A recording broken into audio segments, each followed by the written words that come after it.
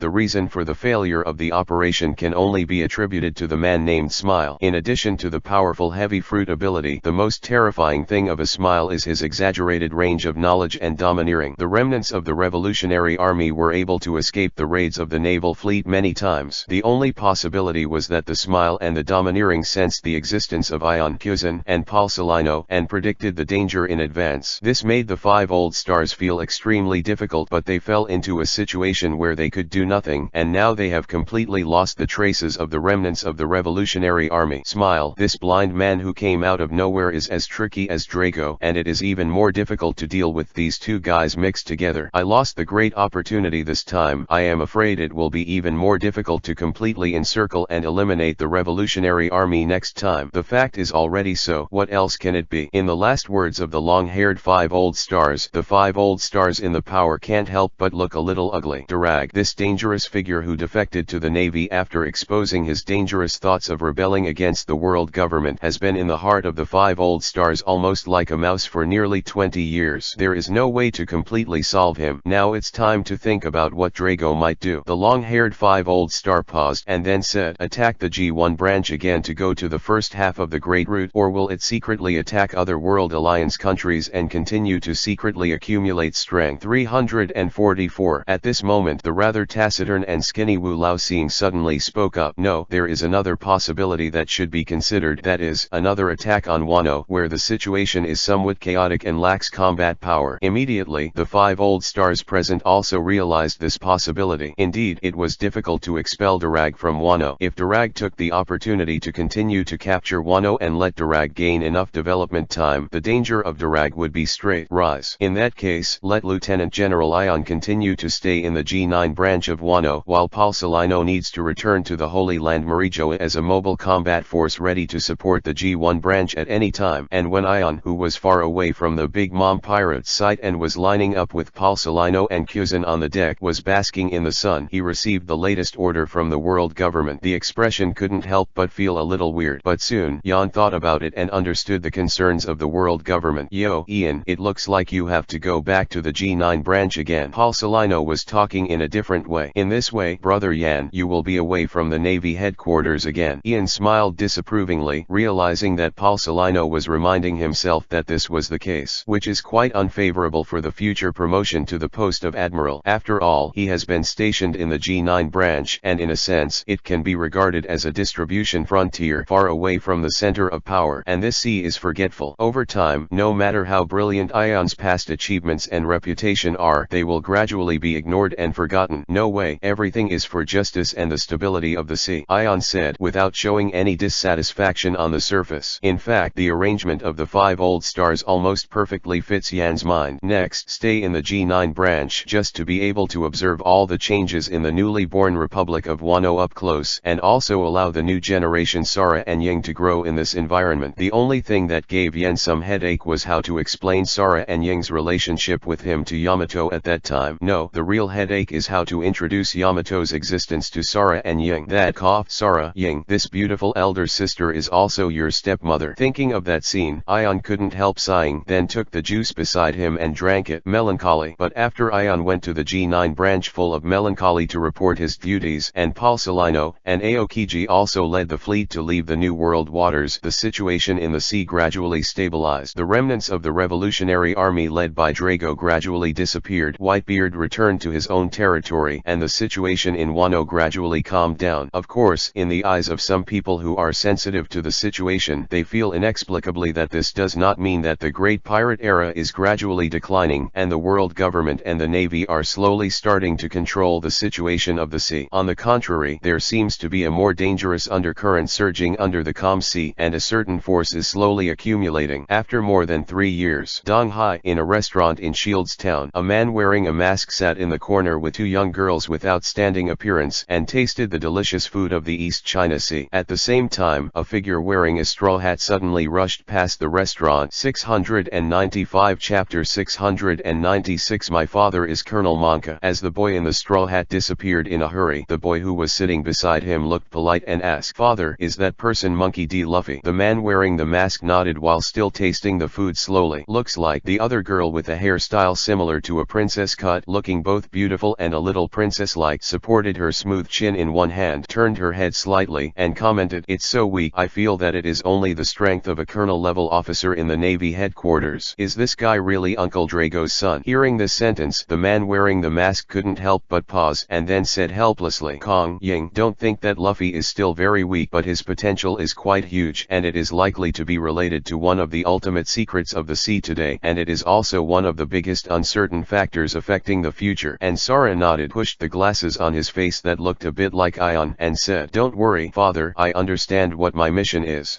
At this moment, out of the corner of his eyes, Ion noticed a young girl with bright orange hair who looked similar to Ying's age but looked quite young, and walked into the restaurant. Nami. Soon, Ion recognized the identity of the orange girl and couldn't help feeling a little surprised. And Ying followed Yen's gaze towards Nami. She couldn't help but rolled her eyes slightly and spit out a word softly. "Big satyr perverted father." Immediately, the expression under Ion's mask could not help but twitch slightly, explaining, Hey, Ying, have you misunderstood me too deeply?" "Is not it?" Ying asked a question and said, "So what's the matter with Aunt Yamato?" In an instant, Ion couldn't help but stop talking, and he could only wink at Sara between hesitations. Seeing this, Sara taught in a gentle tone, "Ying, you are not allowed to talk to your father like this. Apart from being inappropriate in some aspects, your father is not disqualified. How can you keep holding on to your father for more than 3 years?" Yan, is this idiot talking for himself and making up for it on purpose? At this moment, Ion couldn't help but suspect Sara's intentions. Sure enough, both sons and daughters, when they grow up, they are no longer as well behaved as they used to be, and they are not as good as they used to be. Just when Ian sighed and felt helpless, the door of the restaurant was suddenly kicked open violently, and a blond boy with a dwarf-like appearance, with a chin that was somewhat similar to his butt, walked in with splayed legs, followed by 2 navy who seemed to be guards. For a time, the lively atmosphere in the restaurant was accompanied by that butt and chin. The appearance of the boy became silent almost instantly, and the guests almost instinctively shrank their heads, as if they were afraid of attracting the attention of the butt-chin boy. And the boy with the butt and chin looked like he was sitting and inspecting his own territory. His eyes were looking left and right, his expression was arrogant and smug, and when he was thinking of saying something to the charming lady boss, he suddenly noticed Ying sitting in the corner. Immediately, the eyes of the boy with the butt and chin were completely straight, and the slightly grown mouth was even more drooling. Good, so pretty, the butt chin boy murmured, his eyes slowly turning into pink love-like shapes, and his nosebleeds spilled out unconsciously. After all, in addition to having the status of Princess Nine Snakes from birth, Ying has been regarded by Yamato as a daughter or a sister in Wano country, Waji Republic, in recent years. In addition to not having any real power, the treatment that Ying enjoys in the country of Wano is no different from that of a real princess, and her noble and elegant temperament is tantamount to a dimensional blow to such a playboy on a small island in the East China Sea. What's more, as the daughter of Yan and Hancock, Ying has almost perfectly inherited the excellent genes of both sides in appearance. If it wasn't for Ying, who was just a girl and had not reached the age of full growth, I am afraid that Hancock's title as the most beautiful woman in the sea might not be able to be kept. And as the abnormality of the butt and chin boy was noticed by the rest of the guests in the restaurant, the rest of them couldn't help but cast their gazes towards Ying, and they all felt a sense of surprise. Lovely, beautiful, noble, elegant. A large number of adjectives related to praise popped up in the hearts of the guests. As for Ion, who was covering his appearance, and Sara, who was wearing huge round-rimmed glasses, they were subconsciously ignored in the past. And together with Nami, who is a woman, looking at Ying's eyes at this time can't help but slightly straighten. It's just that compared to the others who only pay attention to Ying's appearance superficially, Nami's eyes are more focused on Ying's clothes and accessories that look low-key but are actually luxurious. As the little thief cat in the East China Sea, Nami recognized the value of those clothes and accessories almost immediately. It's expensive,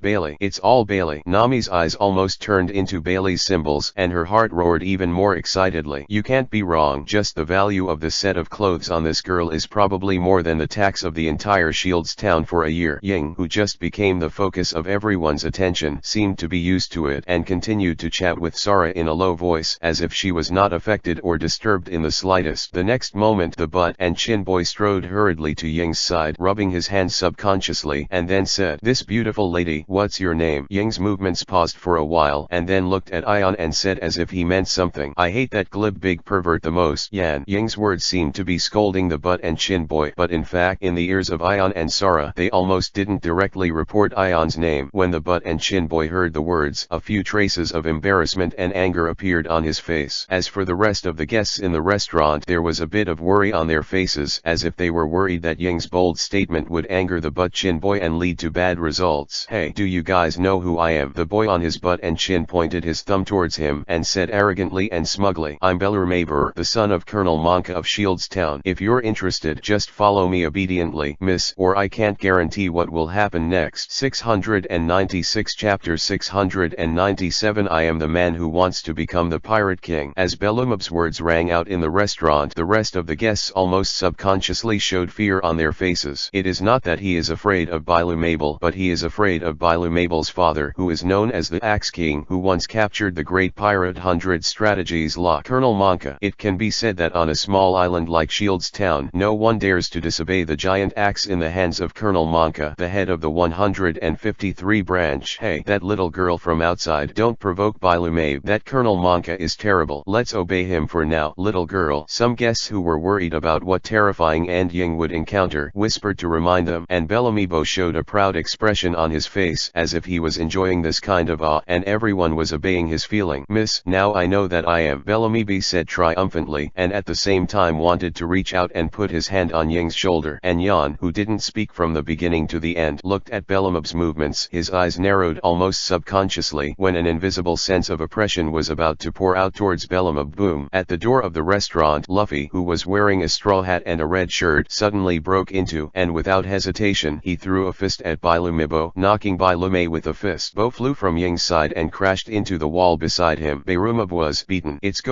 Something big is going to happen. Colonel Monka's son was beaten. For a time, the faces of the guests present almost instinctively showed a look of horror. As for Belumebo, who was punched to the wall, covering his face with one hand, he shouted at Luffy in disbelief, "Do you know that my father is Colonel Monka? I must tell my father about this, and then put all of you guys to death." In response, Luffy, who lowered his head slightly, put the straw hat hanging on the back of his head over his head, and his eyes were firmly about to lean towards Rumab again. The pink-haired Kirby rushed over to hug Luffy from behind and said, "Mr. Luffy, calm down. You are going to be the enemy of the Navy." "So what?" Luffy answered almost without hesitation. "I'm the man who wants to become One Piece." For a while, the entire tavern fell into silence, and everyone stared at Luffy in stunned silence. The declaration without the slightest hesitation was vaguely echoing in the tavern, and even Sara and Ying looked at Luffy with different expressions. People who tell their dreams without any hesitation are either liars who lie, or men who have an extremely firm will to their dreams. It's just that the invisible appeal of Luffy's words and the incomparably firm look in his eyes are showing that the young man in front of him didn't say anything big. People who are much stronger than Luffy, Sara and Ying have seen countless people in the New World Sea area, but this kind of pure will is extremely rare. 345. And after a moment's stunned Kirby, he stuttered, but this way, I have decided. Luffy originally wanted to slap at the figure that Bellamab walked over, and then said, I want Zoro to be my partner, and I want to defeat that guy named Monka together. Immediately, Luffy ignored Bellamab and the rest of the guests who were still stunned, and hurriedly left the restaurant in great strides, seemingly heading towards the Navy Branch 153, located in the center of Shields Town. Until Luffy's figure had disappeared far away, the two Marines who were originally serving as escorts hurriedly stepped forward to help Bellamab as if they had just woken up from a dream. Frightened, Bellamab rubbed his flushed cheeks and said angrily, crazy. A lunatic is just a lunatic. I must tell my father about this, and then kill this bastard. Immediately, Bellamab, who was mixed with panic and anger, ignored Ying's existence, and hurriedly went in the direction of the 153 branch with the support of two Navy soldiers. When the rest of the guests in the restaurant saw this, they also borrowed money and left, worrying that they would get into trouble. Soon, the originally lively restaurant became unusually empty and quiet, and only 3 people at the table of Ion did not move at all. Well, guest, I'm sorry. Seeing this, the proprietress of the restaurant stepped forward and said apologetically, you have angered Bellamab, and he is likely to retaliate against you. Why don't you leave Shields Town now? Don't worry, madam. Ian waved his hand towards the proprietress and said, on the contrary, it's me who should say sorry. After all, I have some responsibility for such scum in the Navy. Immediately, the proprietress widened her eyes and quickly realized that Yan's identity was probably not simple. Immediately, after swallowing her saliva nervously, the proprietress didn't dare to say any unnecessary words, but continued to prepare the unfinished dishes for Ion. And as the proprietress left, Zoro pushed his glasses and said, Father, I seem to understand why you think that Luffy has the potential to influence the movement of the sea. That kind of pure and incomparable will is indeed quite dazzling. Well, he's an interesting guy. Compared to many men with complicated thoughts, Luffy's thoughts seem extremely straightforward and pure. Ying also nodded and said in agreement. Ion didn't know if it was an illusion, but he always felt that his little padded jacket was connoting himself again. What is a man with a complex mind? If you didn't have a little more heart, I'm afraid that you would have been arrested or even killed by the world government long ago. Where can you two little bastards be born? Of course, Ion didn't say these words directly, but spoke as if he didn't understand Ying's meaning at all. Well, that's about it. Anyway, it's up to you to decide how you plan to contact Luffy next. I'll leave a bit beforehand. Immediately, Yan's figure completely disappeared in front of Sara and Ying, leaving both Sara and Ying's expressions stunned. And after Ian left, Ying no longer had the dissatisfaction and contempt he had just deliberately expressed, but asked Sara in a puzzled way, Kong, is there any urgent matter in the East China Sea that my father needs to deal with? Sara thought for a moment, then shook his head, said, I don't know, maybe I went to see someone. As he spoke, Sara's voice paused slightly, and looked towards the place where Nami was sitting, and was shocked to find that Nami had disappeared. Immediately, Ying, who understood Sara's meaning, was full of hatred for iron and steel, and said with a pouting mouth, Father, this bastard and perverted pervert won't really find an orange-haired girl, will he? 697 Chapter 698 The so-called Iron Fist of Love. If Ion was made aware of Sara and Ying's thoughts, he would definitely scold them for their superficial thoughts without hesitation. As a man admired by countless people in the sea, how could Ion do such a superficial thing? The reason why Ian left the tavern in a hurry was because a familiar aura entered the domineering range. Tisk, that guy doesn't seem to care on the surface, but in fact it turned out to be sneaking here. Ion gently read the sundial, but the figure landed in a remote corner of Shields Town and stopped. And at this moment, a cloaked man in the corner who completely covered his whole body seemed to be waiting for Ion's appearance, and he was not surprised by Ion's arrival. What a coincidence. Ion greeted the cloaked man in front of him familiarly. Immediately, Drago's calm and familiar voice sounded under the cloak and asked, Chief of Staff, shouldn't you be in Wano country? Why did you come back here? Ian replied disapprovingly, would you believe me if I said I stumbled into the East China Sea by accident? After a pause, Ion asked rhetorically, speaking of which, Drago, I should have asked you the sentence, right? Why did you suddenly run to the East China Sea? Didn't you just say that you were going to the Sky Island to conduct the final inspection on the ancient weapon Pluto battle? battleship. At this moment Drago didn't make any sound for a long time. Finally, Drago's unbearable voice continued, "Well, I also went to the East China Sea for a stroll." "I see." Ion nodded, but he didn't mean to expose Drago. "Well, Chief of Staff, then I'll go to another place to continue walking." Immediately, Drago's voice sounded vaguely, and then he wanted to leave quickly. However, Ian turned his head slightly but suddenly noticed a strangeness in Drago's behavior, and asked with a bit of seriousness, "Wait, Drago, why do you keep your head down in front of me?" When Drago heard the words, he slowly raised his head after a long while. In an instant, Ion saw that the tattooed side of Drago's face was swollen high, forming an extremely sharp and contrasting contrast with the mysterious and fierce style that Drago had habitually maintained. Ion was stunned for a moment, then suddenly covered his stomach and laughed loudly. "Ha ha ha, I'm just saying why you guy didn't look up for a long time in front of me so mysteriously." It turned out that he was beaten, and he was beaten like this. "What's the relationship between the two of us? Come on, don't hide, Drago, let me con how you hurt." In the schadenfreude laughter of Ian, a circle of black gas appeared on Drag's face, almost visible to the naked eye, and said, "Can you stop laughing?" Cough. "I understand, I'm not actually laughing at you, but just happened to think of something happy." Just as Ion tried his best to stop his laughter and looked up at Drago again, Drago's half-serious look and half-pig-head-like face came into view again. "Ha ha ha, I'm sorry, Drago, I really can't help it. Wait, let me slow down for a while." While laughing, Ian couldn't help but sneakily took out a special phone bug from his pocket and then carefully turned on the camera function. Crack! A burst of camera flash came on, instantly framing Drago's pig-head-like appearance at this moment. At this moment, Drago's expression can be said to be twitching again and again. His eyes become extremely dangerous and staring at Ian, and the whole person looks like he is about to collapse. Cough cough. Seeing this, Ian coughed lightly and quickly turned serious, but was somewhat surprised to find that there were lines on the swollen side of Drago's swollen face that seemed to be somewhat familiar. "Wait, Drago, the scar on your face, isn't it a shoe print?" "Humph." Drago snorted coldly, turned his body toward the swollen side of his face, and just let Ion look at the other side of his face that was intact, and said, "The old man carp is also in the East China Sea. The old man's strength still hasn't dropped in the slightest in the peak period. Be careful, don't let him run into him." Ion blinked and asked, "So when you were secretly guarding Luffy's departure to the sea, you were accidentally blocked by Lieutenant General Garp and then got a big foot printed on your face? Who was blocked by that old man?" Drago glanced at Ion and said with a serious look, "I just wanted to take the opportunity to test the strength of the old man has only changed. I didn't expect that the old man has aged like this, and his combat power has not been affected in the slightest." "Oh," Yan said with a slight smile on the corner of his mouth. "It seems that your purpose of sneaking to the East China Sea is really for Luffy." Suddenly, Drago's expression became unbearable again, and he turned around and roared at Ion, shouting, "Bastard, are you listening to me?" All right.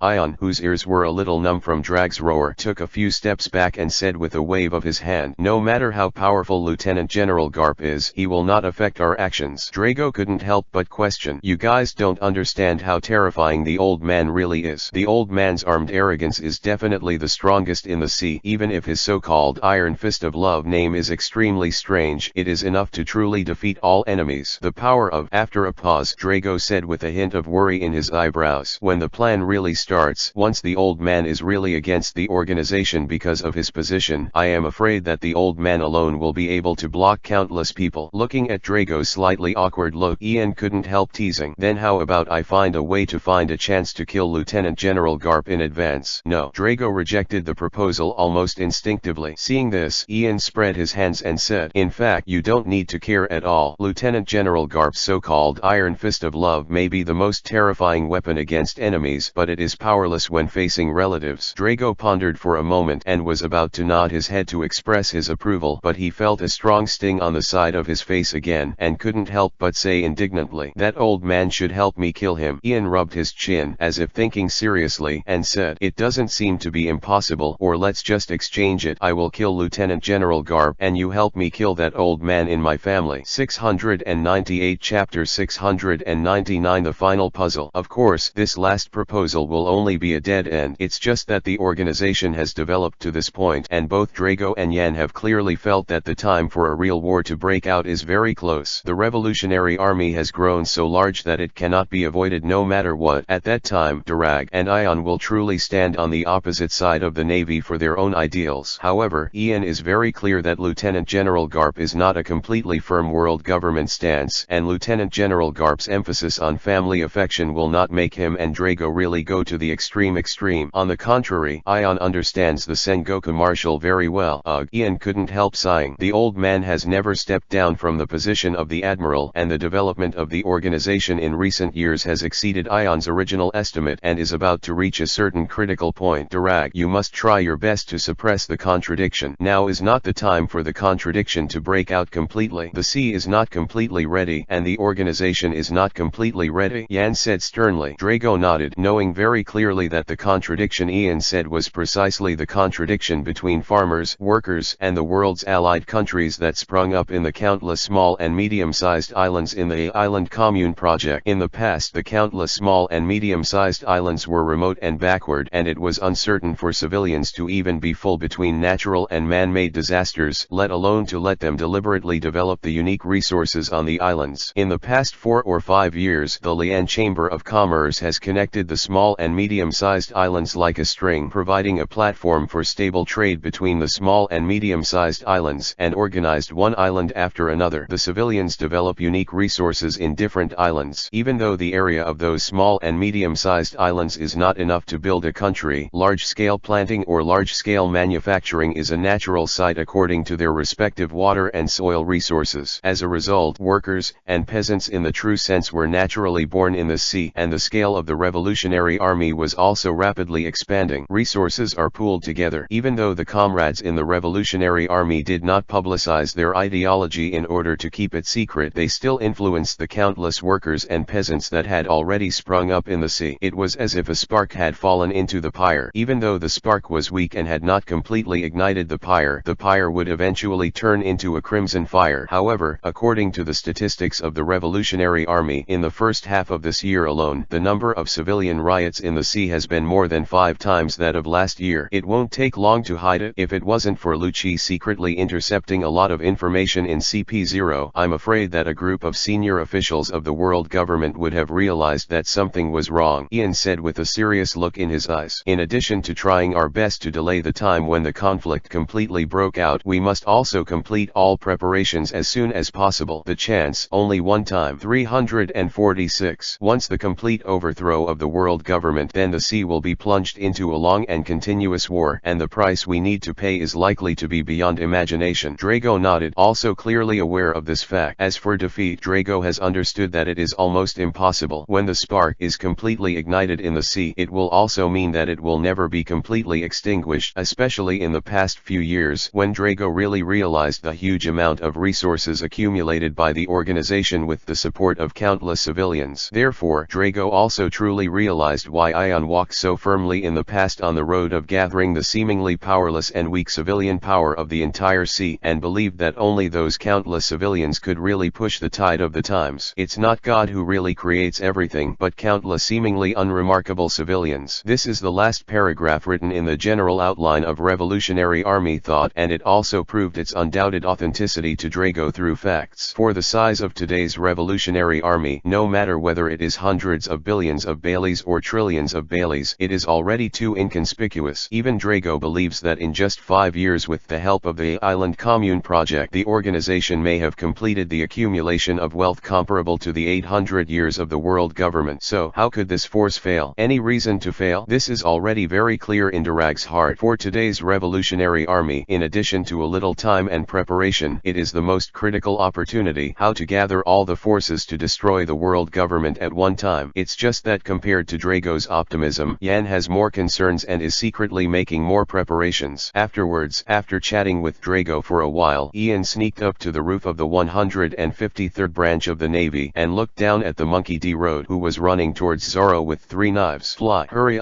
up, Luffy. There's not much time left for me. There is urgency in Ion's seemingly leisurely eyes, and he said secretly in his heart, since I'm out at sea, hurry up and grow up for me, and then arrive at Ralph Drew and find me the piece of the puzzle that I lack. 699 Chapter 700 Naval Anti-Corruption Mechanism. In recent years, with the growing strength of the Revolutionary Army, many historical texts hidden in remote corners have been found, and with the help of Charlotte Brin's ability, the intelligence agency has collected many. The rubbing was stolen from the power of the historical text. Therefore, as Robin continued to interpret the words in the historical text, the secrets recorded in the historical text were gradually eventually revealed in front of Ion. But after all, something very critical was still missing. For a while, as Ion's voice fell, the base chief's office fell into a brief silence. Nami's golden hand trembled uncontrollably, and her face showed an obvious struggle. After a while, Nami, who lowered her head slightly, asked, "The Navy really has this kind of anti-corruption mechanism?"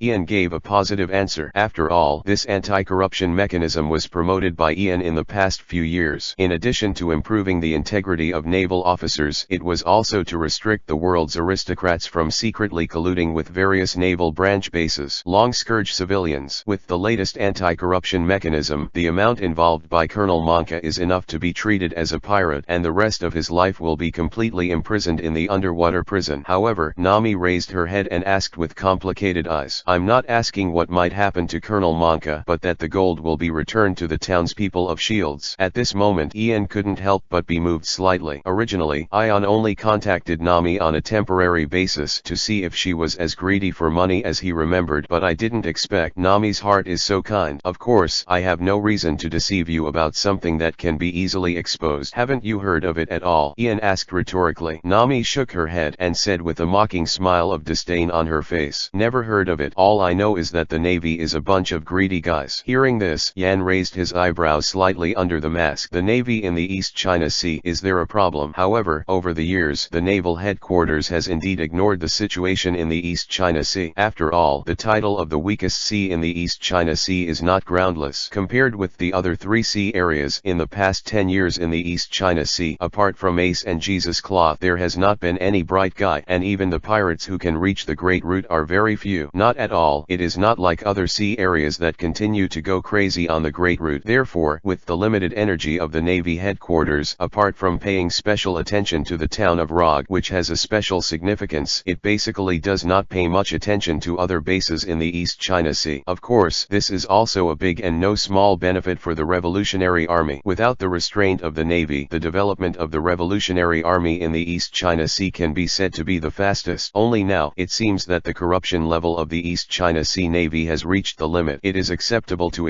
even ignore, the anti-corruption mechanism from the Navy headquarters. It should be rotten on the route. Not necessarily. It seems that it is necessary for Major General Hope to send someone to conduct an investigation on the Deputy General of the branch in charge of the East China Sea. As for Ion, it is necessary to personally ask. After all, if Ion personally inquired about the corruption of the East China Sea Navy, then let alone the entire East China Sea Navy would be turbulent because of it. I am afraid that even other sea areas would be inspected along the way. This is probably like the corruption of a local town official. It is enough to send an eunuch to check whether the problem is the local prefect, but once the emperor personally goes to investigate, it may be a storm that affects the whole country at every turn. After thinking about it, Ion felt that there was something wrong with the metaphor. However, Ion is very clear that in this critical period of barely maintaining a delicate balance, it is not suitable to cause too much movement. 700 Chapter 701 Can you join your pirate group? And Nami didn't know that because of her unintentional words, the Lieutenant General of the Supreme Commander of the East China Sea Navy would soon be severely investigated and held accountable. At this moment, Nami looked at the gold stuffed in the safe in front of her with reluctance, but she still put all the gold back into the safe without hesitation, and then suddenly thought of something and said, "No, I was almost deceived by this guy. You don't want to secretly swallow this treasure, right? Let's not talk about the anti-corruption mechanism of the Navy. I have never heard of it. Even if it really exists, who knows? When will the investigation be on Monka's head?" Ian said disapprovingly. "You can look out the window." Nami glanced at Ion vigilantly, and did not forget to close the door of the safe again, as if to prevent Ion from taking the opportunity to steal the gold. So she moved to the window and looked towards the square below. It was also at this moment that Luffy and Zoro joined forces to easily defeat Monka and his son. As Monka fell, the rest of the Navy cheered loudly, without any intention of attacking Luffy again. Look, most navies have justice in their hearts, and usually just can't disobey the orders from their superiors. Monka is now accidentally defeated by pirates, and will soon lead to investigation and accountability from the superior navy. All his evil deeds and corruption will not be covered up. After a pause, Ion, who was standing beside Nami, folded his arms and said calmly, "In comparison, what you should consider is how to leave this naval base as soon as possible, otherwise you won't be able to run away when other navies react. Tisk, you don't need to talk nonsense." Nami seemed to be a little dissatisfied with Ion's preaching. Just when she was about to turn around and walk out the door, she suddenly thought of something something and kept rummaging in the office. "What are you looking for?" Ion asked.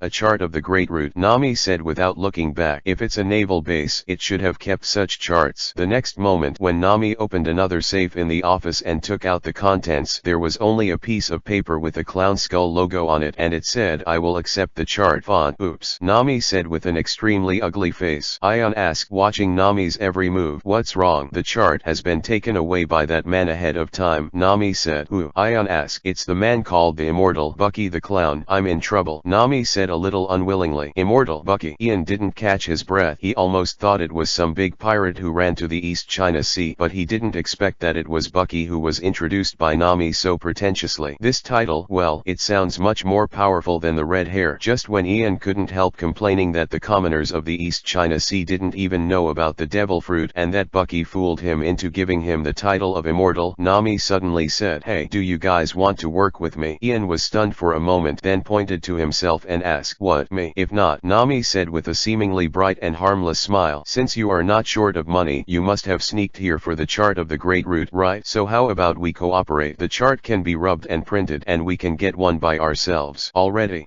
Yen rubbed his chin and was thinking about whether it would make sense to do so when Nami glanced out of the office window, but she grabbed Yen and ran towards the door, saying, "It was so happily decided that when the time comes, you will be responsible for attracting Bucky's attention, and I will steal the chart." For a time, Ian couldn't help but cry and laugh. The Great Route is about to vomit. Where else do I need a chart of the Great Route? However, Yan's trip to the East China Sea is not only to bring Sora and Ying over to let them, but also to further secretly accelerate Luffy's growth and sailing speed. Like today's situation in the sea has no time for 2 or 3 years for Luffy to slowly cultivate domineering in the middle of his voyage, so Luffy must fully grow up in this short half year. Even if Luffy doesn't have time to grow in the end, Sora and Ying's strength should be enough to bring Luffy to the end of the journey, and Ion believes that with Luffy's character facing the fact that the crew is stronger than himself, it should also stimulate the growth rate doubled. But Bucky's words, maybe he will know a little secret about Roger. Not necessarily, Ian thought to himself, so he simply left the naval base with Nami and headed towards the port of Holdstown, and then hurriedly fled outside the jurisdiction of the 153rd branch of the Navy. The whole process can be described as one stop. At the same time, Sora and Ying, who was standing on a roof and was just observing the movement of the 153 branch from a distance, turned her head in the direction of the port inadvertently, but happened to see her father following Nami sitting in a small boat. He disappeared at the end of the sea. "I really went to hook up with that orange-haired girl," Ying said through gritted teeth. Her whole person seemed to be faintly ventilated. It was Sora, and this time he didn't know how to explain it to Ion. "What's more, this guy just left my brother and I here, and went to have a good time with that orange-haired girl on a boat without saying a word." For a time, Ying's body even began to faintly appear black and red lightning. "Calm down." Seeing this, Sora quickly appeased Ying and said, "Ying, if the domineering arrogance erupts here, it will cause countless townspeople to coma." "Calm down." Hearing this sentence, the black and red lightning on Ying's body gradually disappeared, but there was still anger on her face. This time, "I can't forgive this bastard's father no matter what." "Well, yes.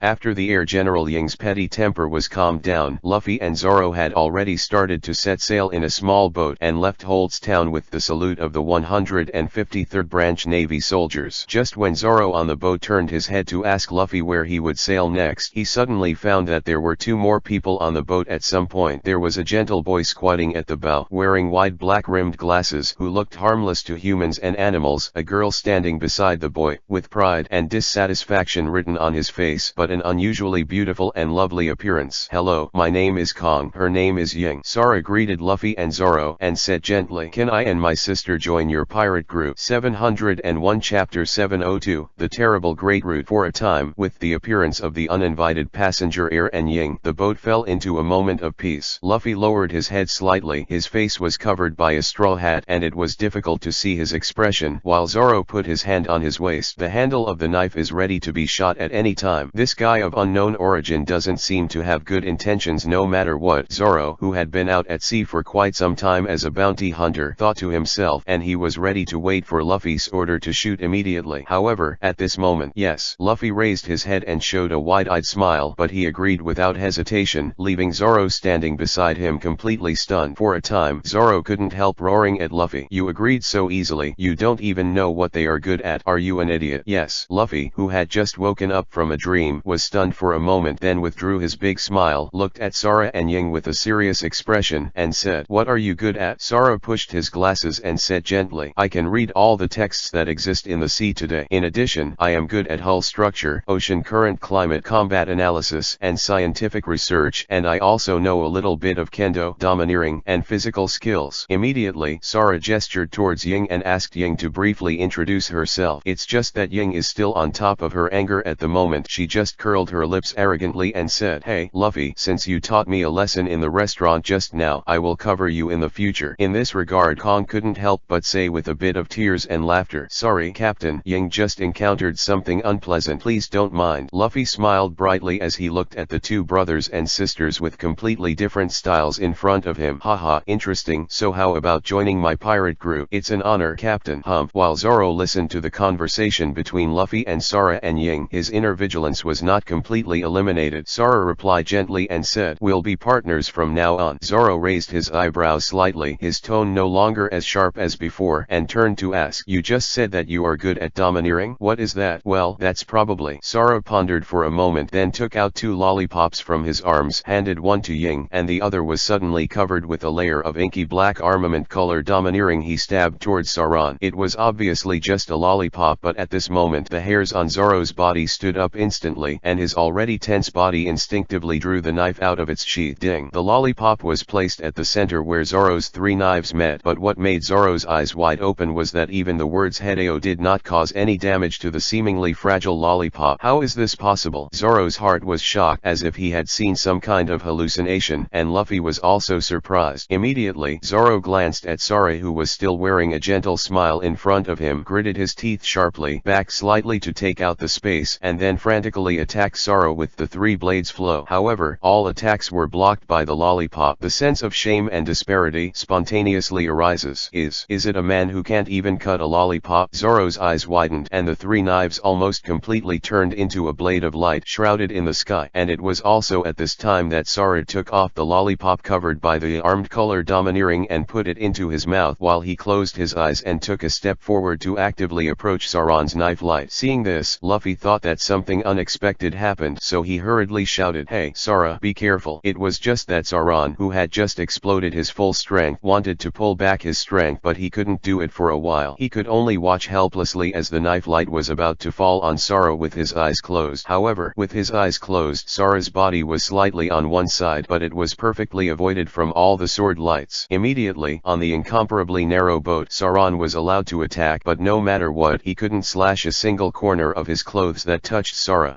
After a while, Saran stopped breathing heavily with a face full of disbelief. Sara, who was unharmed, opened his eyes, spread his hands, and said, "This is the most common type of domineering in the so-called domineering, the domineering of the armed color and the domineering of the knowledge. In addition to this, there is a power called the domineering of the king that requires natural aptitude." Zoro looked at Sara, who was almost the same age as him, and said with some self-doubt, "What kind of monster are you? Actually, this level is nothing. Domineering can only be regarded as the most common power in the Great Root, and there are more than 20 or 30 people who have more powerful domineering characters." Sara stated the facts in a sincere tone, causing Luffy and Zoro to widen their eyes and have a better understanding of the horror of the Great Root. It's just that what Luffy and Zoro didn't know was that the Great Root that Sara said included the second half of it, and Sara, as Ion's son, has helped Ion share a lot of official business and intelligence over the past few years. Almost no strangers to the information of the powerhouses with names and surnames in the sea. 702 Chapter 703 9 Snake's Domineering Practice Guide. However, at this moment, Luffy and Zoro were completely stunned by the air, and they suddenly felt that the terrifying degree of the Great Root, which has always been called Pirate Grave and Powerhouse Graveyard, suddenly deepened several times. "Korra, how can you be so clear about the Great Root?" Zoro asked. "My father worked on the Great Root and he taught me how to be aggressive," Sara replied truthfully. And Saran's doubts about Sara and Ying in his heart were also quickly reported, and he couldn't hear the slightest lie in Sara's tone. More importantly, Sara completely proved that if he wanted to deal with Zoro, there was absolutely no need to do anything superfluous. Although Zoro didn't want to admit it because of Saran's strong desire to win, but in the simple fight just now, it was very clear that the gap between himself and Sara was completely obvious. And Kong is just a peer who was exposed to the power of the Great Root in advance. So how strong is Mihawk, the world's largest swordsman? Zoro clenched his teeth, his eyes eyes slowly filled with unwillingness and anger at his own weakness. "Hey, Sora," Sora replied, looking at Zoro, who seemed to be making up his mind gradually. "Domineering? Can that kind of power called domineering teach me? I can be a teacher," Zoro said through gritted teeth. Hearing the words, Kong said with a hearty smile, "Since we have all become partners, there is no need to be so serious about this trivial matter, and domineering is not a rare secret skill." Immediately, Zoro's favorability towards Sora instantly soared, and he said seriously, "Thanks." When Luffy on the side saw this, he couldn't help but pointed to himself and said, "Sora, can you teach me the power of domineering? I can't lose to you as a captain." "No problem," Sora readily agreed, and then took out a book, 9 Snakes Domineering Cultivation Guide, from his arms. As a rare real domineering country in the whole sea, 9 Snake Island may not possess the strongest domineering, but it has a complete systematic inheritance for the cultivation and general application of domineering. And this 9 Snakes Domineering Cultivation Guide is a civilian textbook jointly compiled by the Revolutionary Army and many domineering people from 9 Snake Island. Compared with other domineering cultivation methods, the 9 Snake Domineering Cultivation Guide is it is the lowest threshold for practice, and the one that stands out is easy to get started and entry. The main purpose is also to popularize the power of domineering among the grassroots of the Revolutionary Army as soon as possible and prepare for future wars. "Come on, Luffy, Zoro, then let's start." At this moment, under Nami's flowing navigation skills, the boat carrying Ion and Nami quickly arrived at the town where the rumored clown Bucky was stationed along the ocean current. Immediately, Nami took Ion carefully towards the town again, carefully avoiding possible pirates along the way. As for Ion, he was swaggering, as if he was afraid that he would not be discovered by other pirates. In this regard, Nami, who maintained a distance of more than 100 meters from Yen, did not remind Yen in the slightest. "That idiot should draw my attention well. This swaggering gesture will surely be discovered by the pirates soon." In fact, Nami had almost no real trust in Ion, and even felt that Ion's behavior was extremely suspicious, and he was completely unclear about his identity and purpose. The reason why Nami took the initiative to cooperate with Yen to steal the nautical chart in the hands of Bucky the Clown, the main purpose was to temporarily stabilize Yen, and then use Bucky the Clown, a terrifying big pirate, to get rid of Yen. That's it. However, as Nami continued to go deeper into the Bucky pirate station, more and more pirates were patrolling around from time to time, making it difficult for Nami to go deeper. But strangely, a swaggering appearance followed from afar. Ion was never discovered by the pirates. "How lucky is this guy?" Nami said in surprise, then rolled her eyes, saw the window beside Ion, and carefully touched a stone beside her feet. "Let me help you." When Nami, who was hiding in the corner, picked up the stone, Ion's figure suddenly appeared in front of Nami across a distance of 100 meters. He pressed one hand on the wall behind Nami, sandwiched Nami in the middle, and then looking down at the stone in her hand, she asked playfully, "Nami, what are you going to do?" Under Ion's gaze that seemed to be able to read people's hearts, Nami's expression stiffened for a moment, and she replied with a bit of embarrassment that her purpose had been revealed. "No, nothing." "Yes." Ion retracted his gaze, and then said meaningfully, "Women who are too cunning are not welcome." I didn't," Nami stammered in response. In this regard, the corners of Ion's mouth rose slightly, but he didn't mean to continue to embarrass Nami, and it was completely understandable to understand that Nami did not trust herself. Moreover, the normality and true nature of the sea is intrigue, not to mention among pirates. Even the Navy has always had a lot of scandals of fighting for power and profit and betraying colleagues. As for the beautiful relationship of complete trust between each other, only a very small number of pirates can achieve it. Speaking of which, Nami, what are you doing to capture the chart of the Great Route? Are you still planning to go to the Great Route? Ion asked with some curiosity. "It has nothing to do with you," Nami replied. Looking at Nami, who still looked rather immature in front of him, Ion couldn't help but say something serious under the nasty taste in his heart. "No, this is for the friendly cooperation between us. A simple understanding is necessary, otherwise once I am betrayed by you, it will be bad if I am besieged by the entire Bucky pirates. That is, if you're not careful, you can die." Nami looked at Ion, who was close at hand, and could even feel his warm breath on his face, and it was very close to the center of the Bucky pirate station. Nami didn't dare to make too much loud noise. Once discovered by the Bucky pirates, then with the usual style of the Bucky pirates, the end will definitely not be much better. In the end, Nami gritted her teeth slightly and replied, "Bailey, the nautical chart of the Great Route is very valuable and can be exchanged for a large amount of Bailey." Ian frowned slightly and suddenly realized something was wrong. Could it be that Nami's hometown was still occupied by the Murlocs? How come? Tiger is clearly under his command, and the Revolutionary Army has secretly formed an alliance with Fishman Island. In recent years, under the active guidance of King Neptune and Princess Odoji of Fishman Island, the extreme racism of Fishman Island has been greatly weakened. 703 Chapter 704 One Piece's former crew. While thinking about it, Ion opened his mouth and read out a name. Eren. Immediately, Nami's expression changed drastically. Her eyes almost instinctively showed panic, and she exclaimed, You know Eren. In an instant, with Nami's instinctive exclamation, it completely attracted the attention of the pirates around the Baki pirates. Huh? What sound? How can there be a woman's voice? Go and have a look. For a time, the surrounding pirates moved towards the corner where Ian and Nami were, and only then did they discover the existence of two strangers, Ian and Nami. Hey, where is Cum Guy? What are these two guys doing here? What are you still doing? Don't kill these two guys quickly, or the captain will definitely get angry. Seeing that the pirates were about to lean over with their knives, Ion's eyes narrowed slightly, and he said something indifferently. Annoying residue. In the next moment, the overlord's domineering arrogance is like a landslide centered on Yen, and it strikes all the pirates who have been locked by the arrogance and domineering for a long time with great accuracy. The terrifying shock to the extreme made all the pirates roll their eyes almost instantly, and all fell into a coma. However, Nami, who was close to Ion, didn't feel anything, just felt that Ion's eyes showed a terrible look for a moment, and then all the pirates around fell down inexplicably, and Ion slowly withdrew his hand on the wall, and then took out a phone bug from his arms and contacted Tiger. Soon, a bold and loud voice came out among the phone bugs. Sir, do you have any mission? In the past few years, with the change of the times, Ion has gradually stopped hiding his identities from the members of the Virtual Circle organization, and is preparing for a certain plan in advance. Ion glanced at Nami, who was shivering a little in front of him, and asked calmly with fear in her eyes, Tiger, where is Eren? Eren, did he do something in Fishman Island? As soon as the voice fell, Tiger realized that something was wrong, and he seemed to be communicating with Jinping. When Tiger's voice sounded again, his tone became a little dignified and said, Sorry, my lord, what crime did Eren commit? Ion pondered for a while, then turned to ask, East Sea Kokosia village. How long will it take you to arrive? 2 weeks. I will definitely arrive at Kokosia village in the East China Sea within 2 weeks. Tiger gave a positive answer. Then I'll wait for you at Kokosia village. Ian said a word, and then hung up the phone bug in his hand, intending to let Tiger handle this matter himself. In any case, Tiger once climbed the holy land of Marijoa to rescue a large number of human slaves. Later, after understanding the concept of the Revolutionary Army, Tiger did not hesitate to join the Revolutionary Army. He has a real kindness for mankind, and Eren still counts the crew of the Sun Pirates in name. In addition, the Revolutionary Army and Mermaid Island are now working together to eliminate racial discrimination and strive for the power of Princess White Star as the ancient weapon Sea King. If Ion directly kills Eren in a simple and rude way, then it is obviously quite inconvenient. Suitable. Immediately, Ion said to Nami, who was still a little confused in front of him, Nami, you have heard the call just now, so please wait for 2 weeks, and I will let Tiger give you a satisfactory result.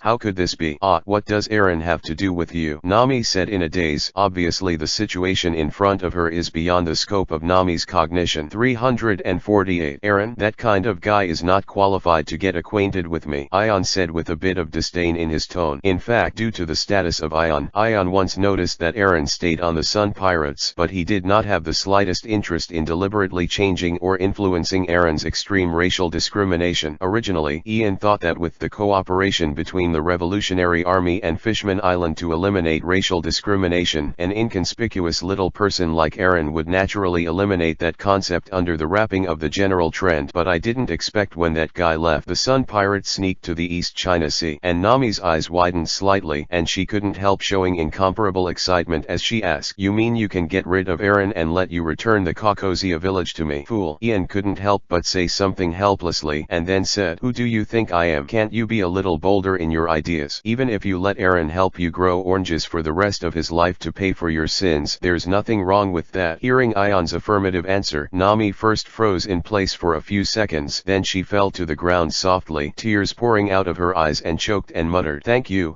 I will spend the rest of my life repaying your kindness. Ugh. Seeing this, Ian couldn't help sighing, and gently touched Nami's head with one hand to comfort her, but his thoughts couldn't help drifting away. The misery that Nami encountered was just an inconspicuous part of this chaotic sea. Ordinary pirates like Eren were almost killed in the sea. Countless. The sea is so big that there will always be countless hidden corners that cannot be detected by the Navy and cannot be known by the Revolutionary Army. The only way is to really change this chaotic era from the root. On the other side of of the town. The whole person looks like a circus clown dressed as a splitting fruit ability Bucky, who is flying in the air with 2 feet on the ground, running frantically towards the shore. As the crew of the former One Piece Roger and the partner of Redhead Shanks, Bucky's strength may be similar. It is not popular, but the knowledge is undoubtedly the best in the entire East China Sea. As all the crew fell into a coma under the deterrence of the overlord's domineering, Bucky completely realized that it was not good, and without the slightest hesitation abandoned all his partners and began to flee for his life. However, just when Bucky saw a small boat parked on the shore, 2 figures suddenly appeared in front of Bucky, and Bucky was kicked back without any resistance. The crew of the dignified One Piece. Is it too shameful to flee without a fight? Ian's faint voice sounded, causing Nami's eyes to widen. Cheating. Bucky the clown is actually a crew member of One Piece. 704 Chapter 705 Monographs. And Bucky, who had just climbed up from the ground, listened to the conversation between Yan and Nami, and his pupils also shrank. He didn't expect that his identity that had been hidden for so many years would suddenly be exposed like this. Immediately, Bucky couldn't help but explain in a panic. Just what a joke. How could I possibly be Captain Roger's crew? Look, Nami, didn't Bucky admit it himself? Except for Roger's crew, who would call Roger the captain directly, Ion said with a smile. In an instant, the atmosphere on the scene became a little more awkward and silent. Bucky almost couldn't help but slapped himself a few times, and even took the initiative to admit his identity, while Nami looked at Bucky in surprise. Completely unexpected that the crew of the legendary One Piece Roger actually pulled so. If Nami listened to the rumors before, she thought Bucky was a terrifying pirate with an immortal body, but seeing that Bucky was easily kicked away by Ian, and all the Bucky pirates crew were easily knocked unconscious by Ian, Nami's fear of Bucky has been completely dissipated, and Bucky saw that his identity could no longer be concealed, and while he was panicking secretly, on the surface he raised the cloak behind him. His funny style suddenly changed, and his tone became deeper. Originally, I just wanted to be an ordinary pirate in the East China Sea, but since it has been identified, it seems that there is no point in covering it up anymore. That's right, I am the one who was once relied on by Roger to dominate the sea. Keith. Before Bucky could finish speaking, Jan flicked his hand behind him, and at the same time that Bucky's knife that was split through the splitting fruit and attacked flew, the whole person instantly appeared in front of Bucky and slammed into his chest. Stomped hard. Boom. As soon as he stepped down, Bucky seemed to hear the whining sound of his ribs, and almost rolled his eyes and fell into a coma. What, Bucky? Docky? Ion's voice suddenly stopped, and he turned to Bucky under his feet. Do you really think you can fool me? Immediately, Ian didn't bother to talk nonsense with Bucky, and he wasn't even interested in asking the sly Bucky how many secrets he knew. He took out a pair of halostone handcuffs and locked Bucky, ready to deliver Bucky to Memory Fruit Charlotte Breen. At that time, all the secrets that Bucky knows will be completely exposed to Ion, and not long after solving Bucky, Luffy and his party's boat also swayed to the town. Go, Nami, join that pirate group as a navigator, and then guide Luffy forward according to the route drawn on the chart I gave you. Ion pointed to the small boat that had just arrived at the port and said from a distance, while Nami put away the chart that Ian had just handed over to her. She couldn't help but ask,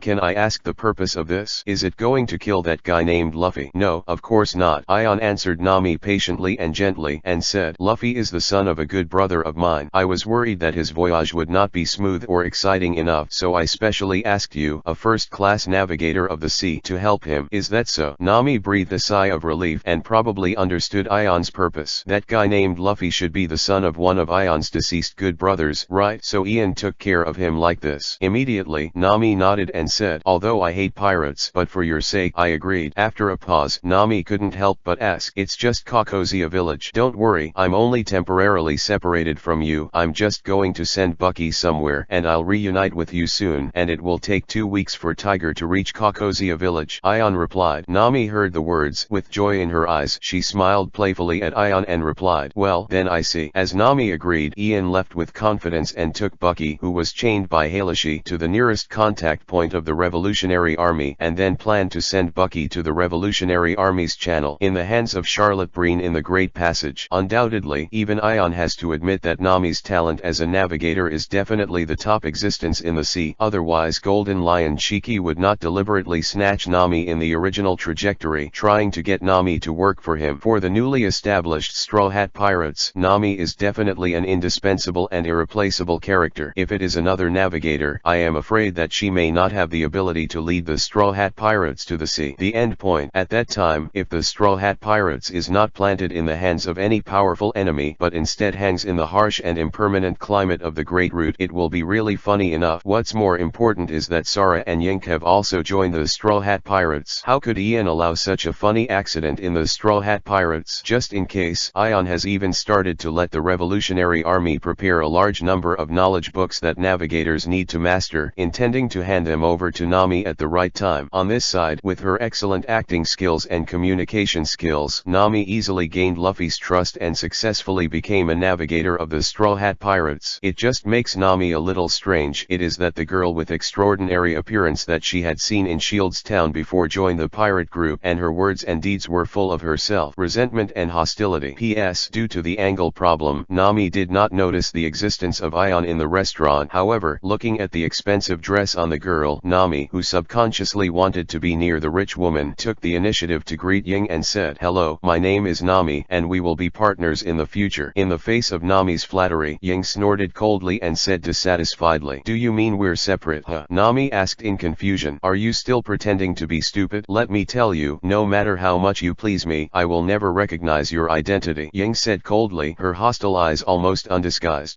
Nami didn't understand why Ying was so hostile to herself. On the other hand, Sarah took the initiative to walk over and said, "Nami, I'm sorry, my sister is a bit naughty. Please forgive me." "It's okay, no problem." Nami and Airbus talked for a while, and while they were a little confused, they also gave up the idea of having a good relationship with Ying temporarily, but began to guide Luffy to the next island as a navigator. 705 Chapter 706 Melee. On the other hand, Ion arrived at the nearest point of contact of the Revolutionary Army, where Drago happened to be gathering a large number of cotters led by the commander of the Eastern Army, Belo Betty, who were having a meeting. The comrades at this Revolutionary Army liaison point did not know the specific identity of Yan, but after showing the certificate of the assistant of the staff, he also entered the contact point smoothly, and then handed Bucky into the hands of the rest of the comrades. After the meeting between Durag and Belo Betty was over, chatting about some details, and returning to the temporary office of this contact point, Ian was quietly flipping through the information about the recent development of the East China Sea Revolutionary Army in the office. Many details. The moment he saw Ion, Belo Betty couldn't help but exclaimed with admiration and surprise on his face, "Yeah, Lord Yen." "Belo Betty, long time no see." Ian waved at Belo Betty, and a gentle and amiable smile appeared on his face when he took off his mask. Immediately after Belo Betty was pleasantly surprised, he quickly pinched off the cigarette he was holding in his mouth and quickly buttoned the vest, which was open to show off his impressive figure, and changed from a rather heroic and uninhibited state to a very upright one. Manner. "East Army Commander Belo Betty, I'll report to you, Sir Yan," Belo Betty said nervously. Seeing this, Ian couldn't help crying and laughing, and said, "Don't be nervous, Belo Betty." After a pause, Ian raised the document in his hand and said, "You've done a pretty good job lately." "Hard work." "It's not hard," Belo Betty responded quickly. Ian shook his head helplessly, then looked at Drago and asked, "Is there any action in the East China Sea recently?" "You were asked to personally attend the meeting to discuss the details of the action. It's not a big move." Drago sat down in front of Ion and said, "It's because I care about the kingdom on the bridge Tesla Wolf, so I plan to liberate Tesla Wolf before that time comes." "I see." Ion nodded, but did not intend to continue to ask. In terms of the size of the Revolutionary Army today, the only real equivalent force is the world government that has been standing above the sea for more than 800 years. As for the liberation of a small East China Sea kingdom, Ion no longer needs to pay attention to everything as he did in the past, and it is enough to leave it to other comrades to solve it on their own. Immediately, Ian looked at Belo Betty and asked, "By the way, that ship has already been transported to Shirobu village, right?" "Don't worry, Mr. Yan. The ship that you personally named Mary has been handed over to Mr. Mary, the dealer in Zilab village." After a pause, Belo Betty asked in confusion, "Although Mr. Meili has played a considerable role in the development of the Lian Chamber of Commerce in the East China Sea, what, Lord Ion, are you going to gift that ship to Mr. Mary yourself?" Yan smiled and did not give a specific explanation to Belo Betty. On the bright side, the ship was given to Mr. Meili, the butler of the lovely girl, but in fact it was only handed over to Luffy and Sorrow with the help of his hand. After all, the Meili in the original trajectory was too small, and it might not be a big problem to navigate in the East China Sea, but it was unbearable under the wind and waves in the first half of the Great Route, not to mention the New World. The climate in the sea is even more terrifying. Therefore, Ion used the wood of the treasure tree atom as the keel in advance to build an ordinary medium-sized sailboat on the surface, but it was actually a Mary with many black technologies. Even the instruction manual manual of the Merry was handed over to Sara in advance, ensuring that Sara could fully control the Merry. Immediately after, Ian, Drago and Bello Betty discussed the details of the organization's next course of action in the East China Sea in the office for a long time. Ian also prepared to get up and leave the secret contact point. Suddenly, Drago glanced around Ian and asked inexplicably, "By the way, Yan, did you bring Sara and Ying to the East China Sea? What about those two little guys? I let them free themselves." After a pause, Ian continued, "But it seems that they accidentally mixed with Luffy. I hope they can get along." What? Drago's expression was full of surprise, and the corners of his mouth twitched slightly. "You actually allowed Sara and Ying to become pirates? That's their choice too. They are choosing their own way to practice their ideals. I have no reason to stop him," Ian said with a bit of sigh. "No, I mean, Sara and Ying's strength to be a pirate in the East China Sea is really a little dangerous," Drago said helplessly. "Danger is definitely a little dangerous, but I will try to watch them as much as possible, and there is room for both Sara and Ying's strength to grow, so don't worry too much," Ian said sadly. The corners of Drago's mouth twitched obviously, and he didn't know how to take Yan's words. "Is Sara and Ying dangerous? The whole East China Sea is in danger." Immediately, Drago's face showed a bit of helplessness, and then asked, "Then are you going to return to the Wano country next?" "No, I'm going to take a little walk in the East China Sea. I heard that the food in the sea restaurant in the East China Sea is quite good. I'm going to taste it. Do you want to join us?" Yan invited. "I'm not as leisurely as you are. The amount of work someone needs to suppress the contradictions that I want to suppress is quite huge." "I don't know why." Ian vaguely heard a bit of resentment in Drago's tone. Cough. "Then it's hard for you. I'll delay in the East China Sea for a while, and I'm going to return to the New World waters." 349. Ian explained a little embarrassedly, and then left the contact point in a hurry without stopping, for fear that Drago would see that he was really not busy recently. On the other hand, Luffy and his party also clashed with Chloe almost like the original trajectory. Although Krona's physical skills similar to Navy 6 Shaved are quite immature in Sara and Ying's eyes, it is barely a speed that can be captured by normal human dynamic vision. During the entire battle, Sara pointed out Luffy's main points about the arrogance of the spectacle from time to time, but he let Luffy catch the arrogant man with a surprising amount of surprise when his eyes were unable to catch Chloe. A trace of feeling successfully defeated Crow. 706 Chapter 707 Melodious piano sound. Ying, who was originally watching from a distance, saw Luffy's domineering bombardment of Chloe with the help of his knowledge, and he praised Luffy in a rare way, saying, "Finding a sense of domineering in such a short period of time is indeed an admirable talent." Sara's expression seemed unsurprising. "There is no doubt about it, otherwise it is just pure and firm will, and Luffy will not be worthy of such attention from his father." Ying heard the words, but seemed to be stimulated again. Her mouth couldn't help but pouted, and said indignantly, "Don't mention that bastard father. I hate that guy the most." "Okay, Ying." Sara couldn't help but persuade with a headache. "That kind of thing is just our guess, and I have contacted and tested Nami a little during this time, but Nami is more like a guide sent by my father to Luffy." "What?" Ying's expression froze slightly, and she said a little embarrassedly, "So, I misunderstood Nami." "Well, it's very possible, and I also misunderstood father." Sara nodded and continued, "Nami does have the ability to be a navigator, which is much better than me, and I accidentally mentioned the name of my father in front of Nami, but Nami did not respond, indicating that Nami may not even know the true identity of her father." Just as Ying was a little confused about what to say when he suddenly realized something, he looked at Sara suspiciously and said, "Sara, you didn't say so many good things for anyone in the past." Sara pushed his glasses and lectured Ying without any change in his expression. "I'm just maintaining the relationship within the pirates. Don't forget our goals and pursuits. Since I have truly joined this pirate as a partner, I must also understand my position and awareness in a timely manner." In front of Sara, there was no arrogant Ying at all, and she said with a bit of helplessness, "Yes, I understand." Immediately, Sara began to help Luffy and Zoro in cleaning the battlefield with Ying, as if there was no change in his expression, and began to perform simple wound dressings for Luffy and Zoro. Soon, with Sara's outstanding ability, everything after the war was organized, and thanks to Mr. Melee, the brand new Merry was also directly presented to the Straw Hat Pirates, and the long-nosed liar Usopp also joined the Straw Hat Sea Thieves, became a new partner. On the Merry that had just raised the Straw Hat Skull flag and started sailing towards the sea, Luffy, Usopp, and Nami's excited voices sounded from time to time. "Wow, this ship is still good. I announced that this will be my exclusive position from now on. Hey, Luffy, come and see. This cannon seems completely different from ordinary cannons." Bailey, Usopp, your childhood sweetheart Koya's family is so rich." As for Zoro, who was somewhat content contemptuous of the performances of Luffy, Usopp and Nami. He originally just wanted to find a toilet on the ship and inadvertently went to the special training room and kendo room on the ship, but he couldn't help shouting, "Stand up!" In this regard, Sora couldn't help but feel helpless. He couldn't bring up any excitement at all. After driving the melee skillfully for a distance, he found Nami in Nami's room, who seemed to be doing something secretly. May asked, "Miss Nami, where is the destination of the next voyage?" Nami was stunned for a moment, and she quickly hid some of the gems that were buckled by the bed and said subconsciously with a little guilty conscience, "The next destination is Barati, the restaurant on the sea." On the other hand, Ian has arrived in advance to the sea restaurant Barati, which has a high reputation in the East China Sea. Unlike ordinary restaurants on islands, Barati itself is a large ship with a strange shape which regularly sails around the East China Sea to receive different guests. Dong dong dong. As Ion entered the interior of the sea restaurant, a man dressed as a chef immediately greeted him and said with a smile on his face full of slaughter, "This guest, welcome. Are you planning to have dinner?" "That's right." Ion nodded, habitually found a corner seat and sat down, saying, "I came from quite a distance and heard about Barati's reputation, so I came here to taste the food. Guests can rest assured that Barati will never let you down, and the time of the guest's arrival is just right, just in time to be able to dine while enjoying Barati's unique performance." The chef man patted his chest and assured, "I have to say, if it is someone who doesn't know it, I am afraid that under the behavior of this chef man, they will think that this is a terrible black shop." Ian nodded and said, "Well, then let's serve all the specialties of Barati." Suddenly, the chef man said with an embarrassed expression on his face, "Guest, Barati has a shop policy of never waste food, so feel sorry." Ion realized that what he said was indeed wrong, and turned to say, "Then can you trouble your chef Zap and chef Sanji to cook one dish for me? If you have 2 dishes, I should be able to eat them all." "No problem," the chef man responded, and then went straight to the back kitchen. Soon, 2 dishes that Ion couldn't name, but the dishes with all the colors and flavors were delivered to Ion, and as Ian tasted these 2 dishes from different chefs, the taste is undoubtedly top-notch. As far as Ian's unprofessional tasting level is concerned, he can't tell the difference. Well, it seems that my influence on Sanji should not change his cooking skills. In this way, as Sora and Ying's chef, Sanji doesn't have to worry about the food. Just as Ion was savoring the dishes carefully while thinking about the lack of career vacancies as partners of Luffy, Sora and Ying, a cheerful and ethereal piano sounded leisurely in the restaurant. Ion paused for a moment, then closed his eyes slightly and listened. This piece of music, which is quite common in the sea, is not particularly difficult, but the natural melody and rhythm seem to perfectly play the feeling of living unrestrained on the free sea, which makes people subconsciously. There is a sense of resonance. 707 Chapter 708 That Gentleman. The end of the song. In the restaurant amid the warm applause, Ion turned his head to look at the playing position, but there was an elegant pink-haired woman in a pale pink dress standing up and bowing to thank the guests. Reiju. Soon, Ion recognized that the pink-haired woman in front of him was Vinsmoke Reiju. So many years have passed, although Ion has been paying attention to the whereabouts of Reiju and Sanji from time to time, knowing that they are both in the sea restaurant Barati, but he has seen with his own eyes that Reiju is no longer as immature as he once was. When she was cute, but she had become an elegant and beautiful woman. She had an inexplicable feeling that time passed by quickly without knowing it. Clap clap clap. Immediately, Ion couldn't help but gently applaud Reiju's performance, and Reiju smiled and looked around the restaurant and noticed that when Ion was sitting in the corner, the expression on her face suddenly froze and her pupils shrunk violently to a point. Yes, it's that man. A memory hidden in the deepest moment was awakened, and Reiju recognized Ion's mask almost instantly. Dong dong dong. Under the surprised gazes of some of the chefs who were listening to the performance, Reiju hurriedly walked in front of Ion with a bit of nervousness on her face, and then asked, "Sir, is that you? Long time no see, Reiju." Ion replied with a smile, "It was you, sir." Reiju's face suddenly showed surprise and gratitude, and then asked, "Sir, can you invite you upstairs to talk to me?"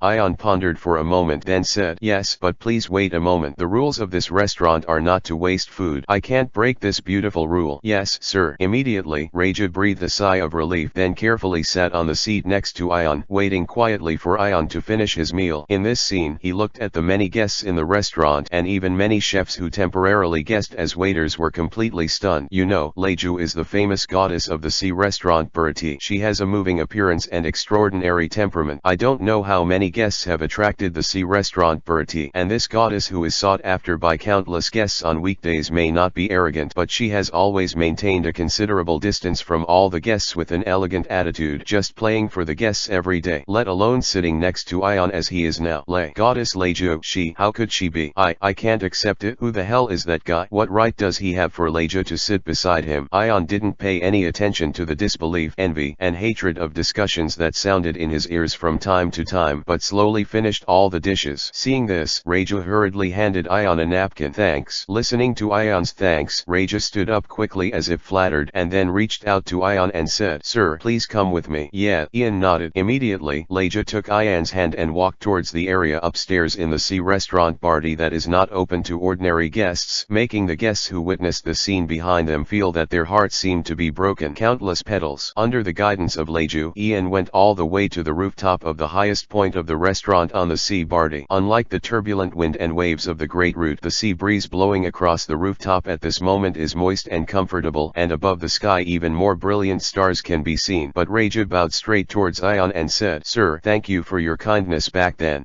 Ion was stunned for a moment, then lifted Reju up and said, "Where did the kindness come from? It was just a transaction agreement we made back then." "Do not." Reju shook her head and said, "If you hadn't taken me and Sanji away, sir, I'm afraid I would have been completely reduced to a weapon that lost its meaning, and Sanji might have been imprisoned in the dungeon as a shame by that man for the rest of his life. For this kindness, Reju will be remembered forever." In the past, Leju was too young to understand the weight of this kindness, and never had the opportunity to thank you properly. This is something Leju has regretted so much for more than 10 years. Now I finally see you again. Please, make sure I do something to repay your kindness. Ion smiled helplessly and turned to speak. "Since this is the case, then I may stay in Bardi for a few days, so I will trouble you to play a few more songs for me." Leju was stunned for a moment, then she reached out and tugged her hair, which had been ruffled by the sea breeze, behind her ear, showing an elegant and joyful smile, and replied, "No problem, sir." At this moment in the sea restaurant party, several chefs who witnessed the scene when Leju took Ian upstairs hurriedly ran to the back kitchen, facing a gentleman in a black suit in the kitchen. The blonde boy shouted indiscriminately, "No, no, Sanji." Leju went upstairs with the guests, and still holding hands and going upstairs very intimately, "Sanji, it is very likely that you have an extra brother-in-law. I didn't expect that Leju, who we watched grow up with, has finally reached this stage. Has she finally fallen into love?" Immediately, Sanji, who was concentrating on chopping vegetables, made a movement and turned around abruptly. The kitchen knife in his hand flashed a terrifying cold light. He stared at the chefs with a terrifying expression and asked with wide eyes, "What are you saying?" Immediately, Sanji, who realized the seriousness of the problem, rushed out of the kitchen with a kitchen knife in his hand without waiting for the chefs to answer. "Sanji, don't be impulsive." "Knife, Sanji, at least leave the knife behind. It's over, let the chef know." In a panicked voice, the back kitchen almost made a mess. Some chefs hurried to inform the head chef, and some chefs also carried various kitchen utensils and chased after Sanji and went straight upstairs. Bang bang bang. 350. When Sanji kicked the door of the rooftop open with a flying kick, he raised the kitchen knife in his hand and was about to keep the bastard away from his sister when he saw Yan and Reju, who were turning their heads towards him. However, the kitchen knife in Sanji's hand fell to the ground with a clatter. "You, which gentleman are you?" 708 Chapter 709 How could I be jealous? In the next few days, Ion's life became a little more comfortable. He stayed in the most advanced room of the sea restaurant party. Every meal was cooked by Sanji. Show your growth to Ion, a benefactor. As for Reju, she temporarily acted as Ion's personal musician, playing various touching repertoires for Ion. This kind of treatment, not to mention the rest of the guests who came to the sea restaurant Baratia, even Jeb, who is the owner and chef of the sea restaurant Barati, got a little tasteful. After all, although there was no substantial commitment between Zap and Sanji and Leju, after so many years of getting along, Zap had no doubt regarded Sanji and Leju as his adopted sons and daughters. Now, Sanji, who has never given himself any good looks, is the first time he has been so attentive to people other than women, and Reju, who is regarded by Zap as his adopted daughter, has given that guy a lot of special treatment. Damn. Jep squeezed the spatula in his hand hard and said indignantly, "Even if that guy is the benefactor Reju and Sanji mentioned, this has seriously affected Barati's normal operation, and Reju hasn't played in the restaurant for several days. There is no checkout. We have to find a way to drive that guy away." A chef man who followed Zap peeping at the door of Ion's room from a distance asked uncertainly, "Boss, aren't you just jealous?" "What a joke. How could I possibly eat such meaningless vinegar? And Sanji has been busy cooking for that guy almost all day, which has seriously affected the progress of the back kitchen and Barty's reputation. I'm just defending my rights as Barty's boss." Jep waved his fist and then grabbed the chef man's collar. He became more and more excited as he talked, and the two beard braids even started to rise faintly. "Boss, calm down, calm down." At this time, boom. Dining at sea, Barty made a loud noise from one side as if he had been hit by a cannonball. Difficult. Could it be that Barty was attacked? A chef man immediately became vigilant. This kind of thing is not unusual for the sea restaurant Barty. Even though this is the most peaceful East China Sea, on the bright side, there are still many pirates running rampant, and occasionally a pirate group will hit the sea restaurant Barty. Humph. As soon as Jep released the collar of the chef's man, he turned around and walked downstairs. His angry look had obviously begun to turn his anger on the person who attacked the sea restaurant Barty, and the sound of being hit by a cannonball naturally reached Ion's room, causing Reja, who was playing the violin, to stop for a moment. "Sorry, sir." Reja quickly apologized to Ion after reacting. As a performer, interrupting the performance due to the interference of external factors is obviously rude to the listener, and it also shows that Reja, a performer, is not fully absorbed in it. Fine. At this time, Ian had already sensed the breath of Sara and Ying, and understood that this lively was probably created by the Straw Hat Pirates. "Thank you for your hard work, Reja. Let's eat first," Ion said. "Okay, sir. I'll let Sanji bring the dishes." Reja said. "No." Ion stood up from the sofa and spoke. "Let's dine in the restaurant downstairs today." Immediately, when Ion arrived at the restaurant downstairs, the Straw Hat Pirates group had already started to order food, looking like he was going to have a big fight, while Zap was holding a stack of Baileys and counting. Obviously, it should be Sara and Ying who used the money ability inherited from Ion and easily settle Jep. Otherwise they would use the wealth of Luffy, Zoro, Nami and Usopp to get together. When he got up, he could only help Zep to wash the dishes to compensate Barty for his loss. And almost instantly, Sara, Ying and Nami also noticed Ion's appearance, but they didn't expect Ion to appear here. Of course, it's different from Sara and Nami's surprise. When Ying noticed the Reja who was following Yen and seemed to be chatting and laughing with Yen, Ying's smile that had just bloomed darkened almost instantly, and her gaze turned to Yen for a moment. It became a little more scary. Sure enough, this father is an absolute bastard, and he has changed another one. Feeling the look in Ying's eyes that seemed to be constantly scolding him, Ian's expression couldn't help but be slightly stunned, and then he realized that Ying seemed to have misunderstood something, and couldn't help but say to Leju with a bit of tears and laughter, "Okay, Leju, this time has also delayed you for a few days. It's hard work. I'll just sit here in the restaurant and you don't have to accompany me." Reja hesitated for a moment, then nodded and said, "Okay, sir, but if you need anything, feel free to tell Reja." Ian smiled and nodded at Leja to make it clear, and then cast a vague innocent look at Ying. Seeing this, Ying turned her head slightly awkwardly, as if she couldn't see Yan. Looking at Ying from a distance, it seemed like she was acting like a spoiled child. It was both cute and awkward. Yan smiled helplessly, but his heart was inexplicably sweet. Sure enough, Lao Tzu's daughter is the most lovely in the world, and as Ion was seated, Sanji also began to serve Ion a dozen dishes specially prepared this time. Although each dish was only a mouthful, it looked exceptionally exquisite and delicious, exuding temptation. Human scent. Suddenly, as one dish after another was brought up, it completely attracted the attention of Luffy, who had just finished ordering not far away, and even Luffy's head really stretched a lot and ran to Ion's table. Above, the saliva flowed out uncontrollably. "Awesome, these dishes all look delicious." As he spoke, Luffy almost instinctively stretched out his hands 5 or 6 meters long towards the dishes on Ion's table. Snap! The next moment, Sanji kicked Luffy's hand away with a smooth kick, raised his circular brows, and said dissatisfiedly, "This gas, please don't disturb this gentleman's meal." Hey! Seeing this, Luffy couldn't help but shouted in dissatisfaction, "Obviously I got to this restaurant earlier. Why should I serve him first? I wanted to." 709 Chapter 710 Hawkeye My Hawk. Sanji moved the dish with a gentlemanly elegance and placed the dish in his hand firmly in front of Ion, then got up and clamped the cigarette butt in his mouth with 2 fingers, glanced at Luffy, and said, "These dishes are special dishes for this gentleman. The kitchen of your dishes has been expedited preparation. Please be patient." While speaking, Sanji looked at Luffy's table casually, and Nami's eyes lit up, and 2 pink hearts popped out uncontrollably. The next moment, Sanji didn't know where to turn, a rose into his mouth and appeared beside Nami. Just when he was about to say something, he suddenly noticed the rose on the other side. Fluorescent. Well, so beautiful. Sanji was instantly stunned by Ying's appearance, and his expression even seemed a little dull. However, Sanji's brows were slightly wrinkled, and he subconsciously pressed his chest, feeling in dismay that he didn't have any urge to move towards Ying.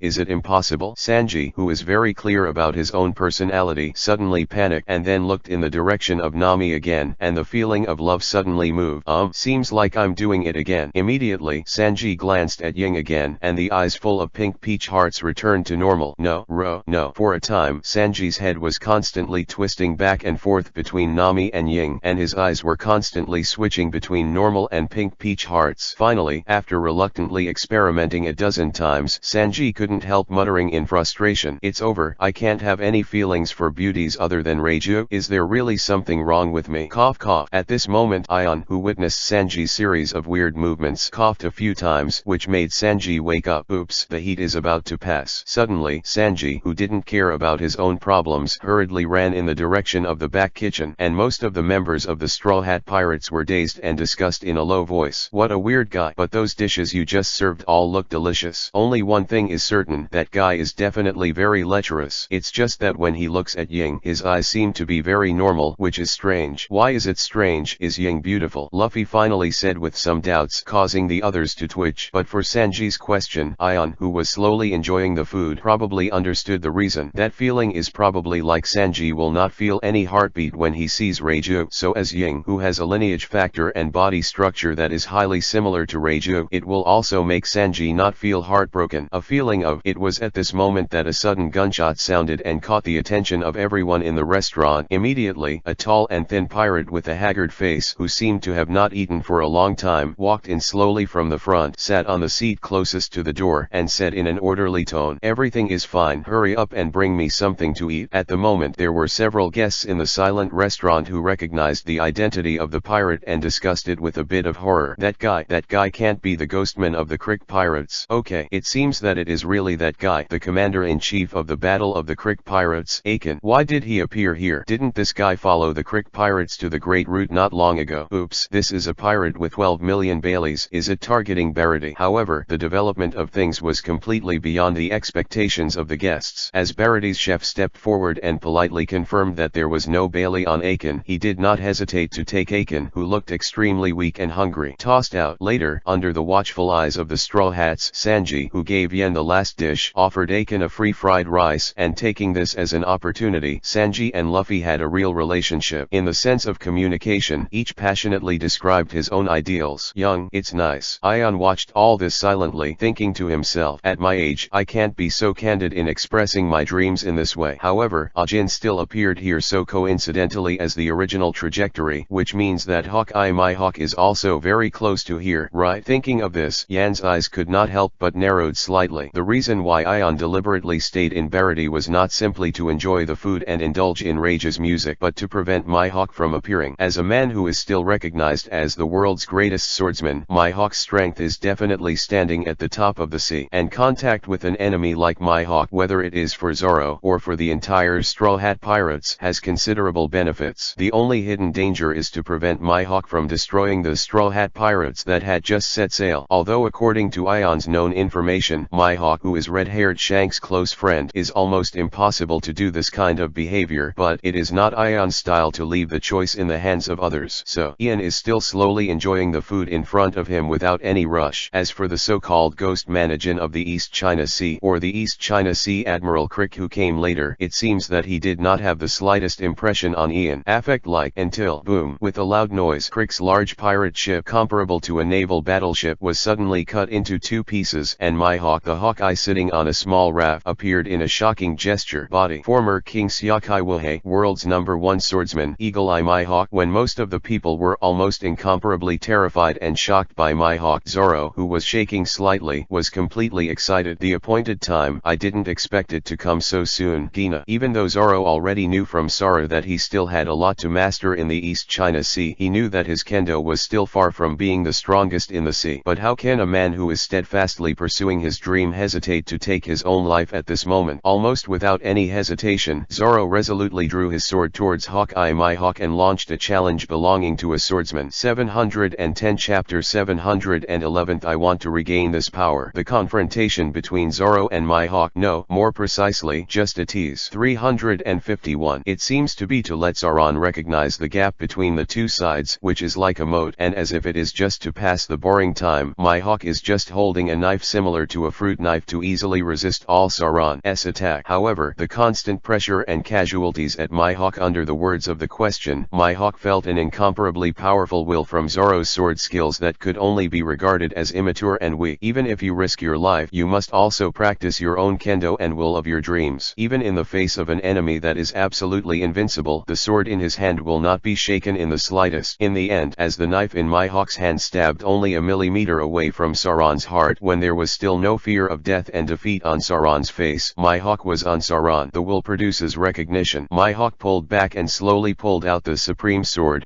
from behind, and asked, "Boy, report your name." There was a smile on Zoro's face. Not only did he not have the fear of passing by death just now, but also did not flinch at Mihawk, who seemed to be really serious in front of him, and replied, "Rora no Zoro, I will remember the long-lost powerhouse." Then, immediately, Mihawk pointed at Zoro while holding the supreme sword, Knight, and said, "In order to express the etiquette of being a swordsman, I will bury you in the sea with the world's strongest black sword." "That's really grateful." As Sauron's voice fell, Mihawk's figure voluntarily ejected towards Sauron. Fall down. 3 swords, profound true 3,000 worlds, and the 2 knives in Zoro's hand also spun violently, staggering past Mihawk. The next moment, under the nervous eyes of the onlookers, the 2 knives in Zoro's hands were instantly shattered, and a large amount of blood was splashed on his body. Seeing this scene in the eyes of everyone, they understood that there was no doubt that Sauron lost. On the other hand, Zoro's expression did not change in the slightest, as if the severe pain on his body would not make him move in any way. Losing, although the result has been vaguely detected in advance. Is this the strongest force in the world? Immediately, Sauron, who had sheathed the word of harmony, stood up and then opened his hands to face Mihawk. Mihawk asked suspiciously about Zoro's actions. "What?" Zoro replied with the pride of being a swordsman still showing on his face. "The scar on the back is a shame for the swordsman." Mihawk can't help but be stunned. As a defeated person who is about to face death, can he still be so frank and fearless even in the end? Amazing. Mihawk couldn't help but praise, and the black knife Knight in his hand fell towards Zoro's chest synchronously. At this moment, some bystanders could not help but close their eyes. The black knife Knight in Mihawk's hand can easily divide the entire large pirate ship into 2, and the only result of the mere human body being subjected to that blow, death. And at this moment, Sauron, who opened his eyes and faced his final ending, saw a knife appearing in front of black knife Knight. Clang! The 2 knives clashed, and the crisp collision sound echoed in the sea. "What?" Zoro looked at the figure in front of him blocking black saber Knight with a bit of stunned expression, but he never thought that it would be the Ying who seemed to depend on Sora for everything. "Sauron, is this the level of your fellow?" Ying's crisp voice with a bit of dissatisfaction and disdain sounded, and her beautiful eyes slanted slightly, looking at Sauron behind her, and scolded, "Boldly challenging the strong and cowardly seeking death in the face of defeat are 2 different things, idiot." At this moment, Zoro's eyes could not help widening, but in a trance, he seemed to see Gina's back on Ying's body. "You, Ying." Before Sauron could finish speaking, Ying slapped Sauron with a whip leg and kicked Sauron in the direction of Luffy and Sora. And even though Mihawk did not intend to completely kill the admired Rora no Zoro, but being interrupted by Ying interrupted the final result he gave to the defeated, which made Mihawk's face a little more sullen. "Little devil, don't you know that it is rude to interrupt the duel between swordsmen?" In this regard, Ying, who resisted Black Saber Knight, said without fear, "The duel between the swordsmen has been resolved, and all I have interrupted is your arrogant behavior. That's the power a winner can exercise over a loser." Mihawk said, "If that's the case, then I will take back this power in your hands instead of my partner," said Ying sternly. "Are all the little devils in the East China Sea so arrogant?" As Mihawk's voice fell, the duel between Mihawk and Ying suddenly unfolded, but the intensity soared to an extremely terrifying level after a few short trials. Famous Sword Sakura 10 and Black Sword Knight almost turned into countless after images in the hands of Ying and Mihawk and collided together, and the aftermath alone was enough to make the sea tremble, and the flying slashes that splashed from time to time, it makes it easy to cut open the sea. And at this moment, not to mention the surrounding bystanders, were shocked that the seemingly cute and beautiful Ying was so strong. Even the Straw Hats were surprised with their mouths wide open. Ying is actually so strong. Amazing. I always thought that the knife that Ying was hanging on was just a decoration. Hey, Sora, didn't you say before that Ying is not good at many aspects, so we need to forgive and take care of him? In the amazed tone of Luffy, Nami, Usopp and others, Sora explained somewhat helplessly. Ying is indeed not good at many areas, but the only thing that Ying is good at is kendo. Suddenly, Luffy, who had already felt that Sora was terrifying in every aspect, couldn't help asking, "Kong, who is more powerful than you?" "Ying. Ying is probably twice as strong as me." "No, at least 5 times more," Sora replied in an uncertain tone, causing Luffy and the others to open their mouths completely and uncontrollably again. Sauron, who was seriously injured, stared at Ying's direction, his expression full of inconceivable, but tears overflowed from his eyes. "Gina, did you see it? Even a woman can be strong enough to compete with the world's largest greatest swordsman. 711 Chapter 712 Delayed Duel. Boom. It was another violent flying, slashing and smashing. Mihawk and Ying, who had been fighting for half an hour without a break, separated from each other and fell on the Creek pirates floating on the sea, on the remains of the ship. But at this moment, Mihawk's expression seemed quite stunned. This sea is not without famous female swordsmen. The Navy's Peach Rabbit Jun and General Star Charlotte Smoothie of Big Mom Pirates are all famous, the great swordsmen of the sea. However, Mihawk was still shocked by the strength of the girl in front of him. Even at this young girl's age, his strength is far from this level. And Mihawk's eyes gradually became sharp like an eagle, looking directly at Ying not far away, and asked, "Report your name, strong man." "Fine. Your kendo is quite complicated. The shadow of the naval school also has the essence of the Wano country school." After a pause, Mihawk asked with some doubts, "There is also a style of an unknown genre. Who is your teacher?" Ying spun the famous sword Sakura Ten in his hand, and the jet black military color covered it with domineering, and the slender figure suddenly went straight to Mihawk. "Kendo Duel is my teacher." Boom. The next moment, the two famous knives with extremely dark appearance collided with each other, and the large piece of debris that Mihawk was standing on suddenly sank toward the sea, and a splash of water dozens of meters high was stirred around. Immediately, before those splashes fell back into the sea, a large number of frantically flying slashes erupted in the center of Mihawk and Ying's continuous fierce battle, smashing all the splashes in an instant. Realizing that as a battlefield, the wreckage of the ship as a foothold could not withstand much impact, Mihawk and Ying Jun turned to pure sword skills competition. For a time, the dense sound of collision sounded above the sea. Ding ding ding. The speed of the sword skills of the two sides is even far beyond the speed of ordinary naked eyes, and only a large hazy afterimage and sparks constantly blasting in the air can be seen. This kind of swordsmanship competition, which can be called the top of the sea, can be said to make most of the surrounding Donghai audiences both shocked and confused. Although from the perspective of these Donghai audiences, they can hardly understand the splendor and mystery, but they can understand that the other party is far more powerful than their own imagination just by relying on the unintentionally leaked aftermath vision. And Ian, who stayed in the restaurant for a while without showing his face, had completely stopped eating at this time, and his eyes were unconsciously watching the situation of the battle. The tension in his heart was even when Bien himself went to the battle, much stronger. Although Yingzhe Wano has been in the past few years, he has defeated all the samurai one by one in a kendo duel, and even Ion just learned from Soul Killing Sword. The kendo of the conscious body can't defeat Ying either, but compared with the past kendo duels that were more inclined to learn from each other, this time the battle between Ying and Mihawk was undoubtedly a real life and death battle, and due to the special and dangerous nature of the competition between kendo, it is very likely that the winner will be decided in an instant rather than the battle between natural abilities that lasts for several days. However, even though Mihawk and Ying consciously suppressed the aftermath of the battle, the wreckage of the ships that Mihawk and Ying used as their footholds were still shattering rapidly under the battle between the two great swordsman-level powerhouses. As Mihawk and Ying have fewer and fewer footholds, the kendo competition with less and less space to avoid becomes more and more dangerous. In the end, between the intense expansion of sparks, Mihawk and Ying almost simultaneously seized the short gap and burst out a flying slash that can be called the ultimate hit to end the fight. The dark black knife was wrapped in a layer of dark green, and at the moment Mihawk's footsteps landed on the wreck of the ship, the ultimate flying slash burst out towards Ying, the world's first slash. An extremely arrogant and confident name, and an extremely terrifying ultimate flying slash. In the face of the terrifying flying slash, the moment Ying put famous sword Sakura Ten into the scabbard was instantly turned upside down in front of Ying, and the slightly unsheathed blade was wrapped around the blade. Black and red lightning. Overlord color entanglement. As a close friend of red-haired Shanks, Mihawk, who took out the knife, noticed the appearance of Overlord color entanglement almost instantly. The next moment, with the famous sword Sakura Ten in Ying's hand, it was shocked by the sky, and black and red lightning erupted centered on famous sword Sakura Ten. An unthinkable knife. The terrifying black and red lightning converged into a flying slash, blooming with poignant and terrifying splendor. Boom. An unprecedented huge roar sounded, and most of the surrounding spectators only felt their ears buzzing crazily at this moment, and their eyes seemed to be black for a moment. After most of the people's sights returned to normal, the expressions on their faces revealed unprecedented consternation. Big. The sea is divided in two. At the center point where Mihawk and Ying stood opposite each other, a bottomless abyss appeared in the sea. Strange monster. Is this the slash of the world's greatest swordsman? The whole sea will be split open. No. Will the world be destroyed? Amidst the dry throats of the spectators, Mihawk pressed his hat, then put the black knife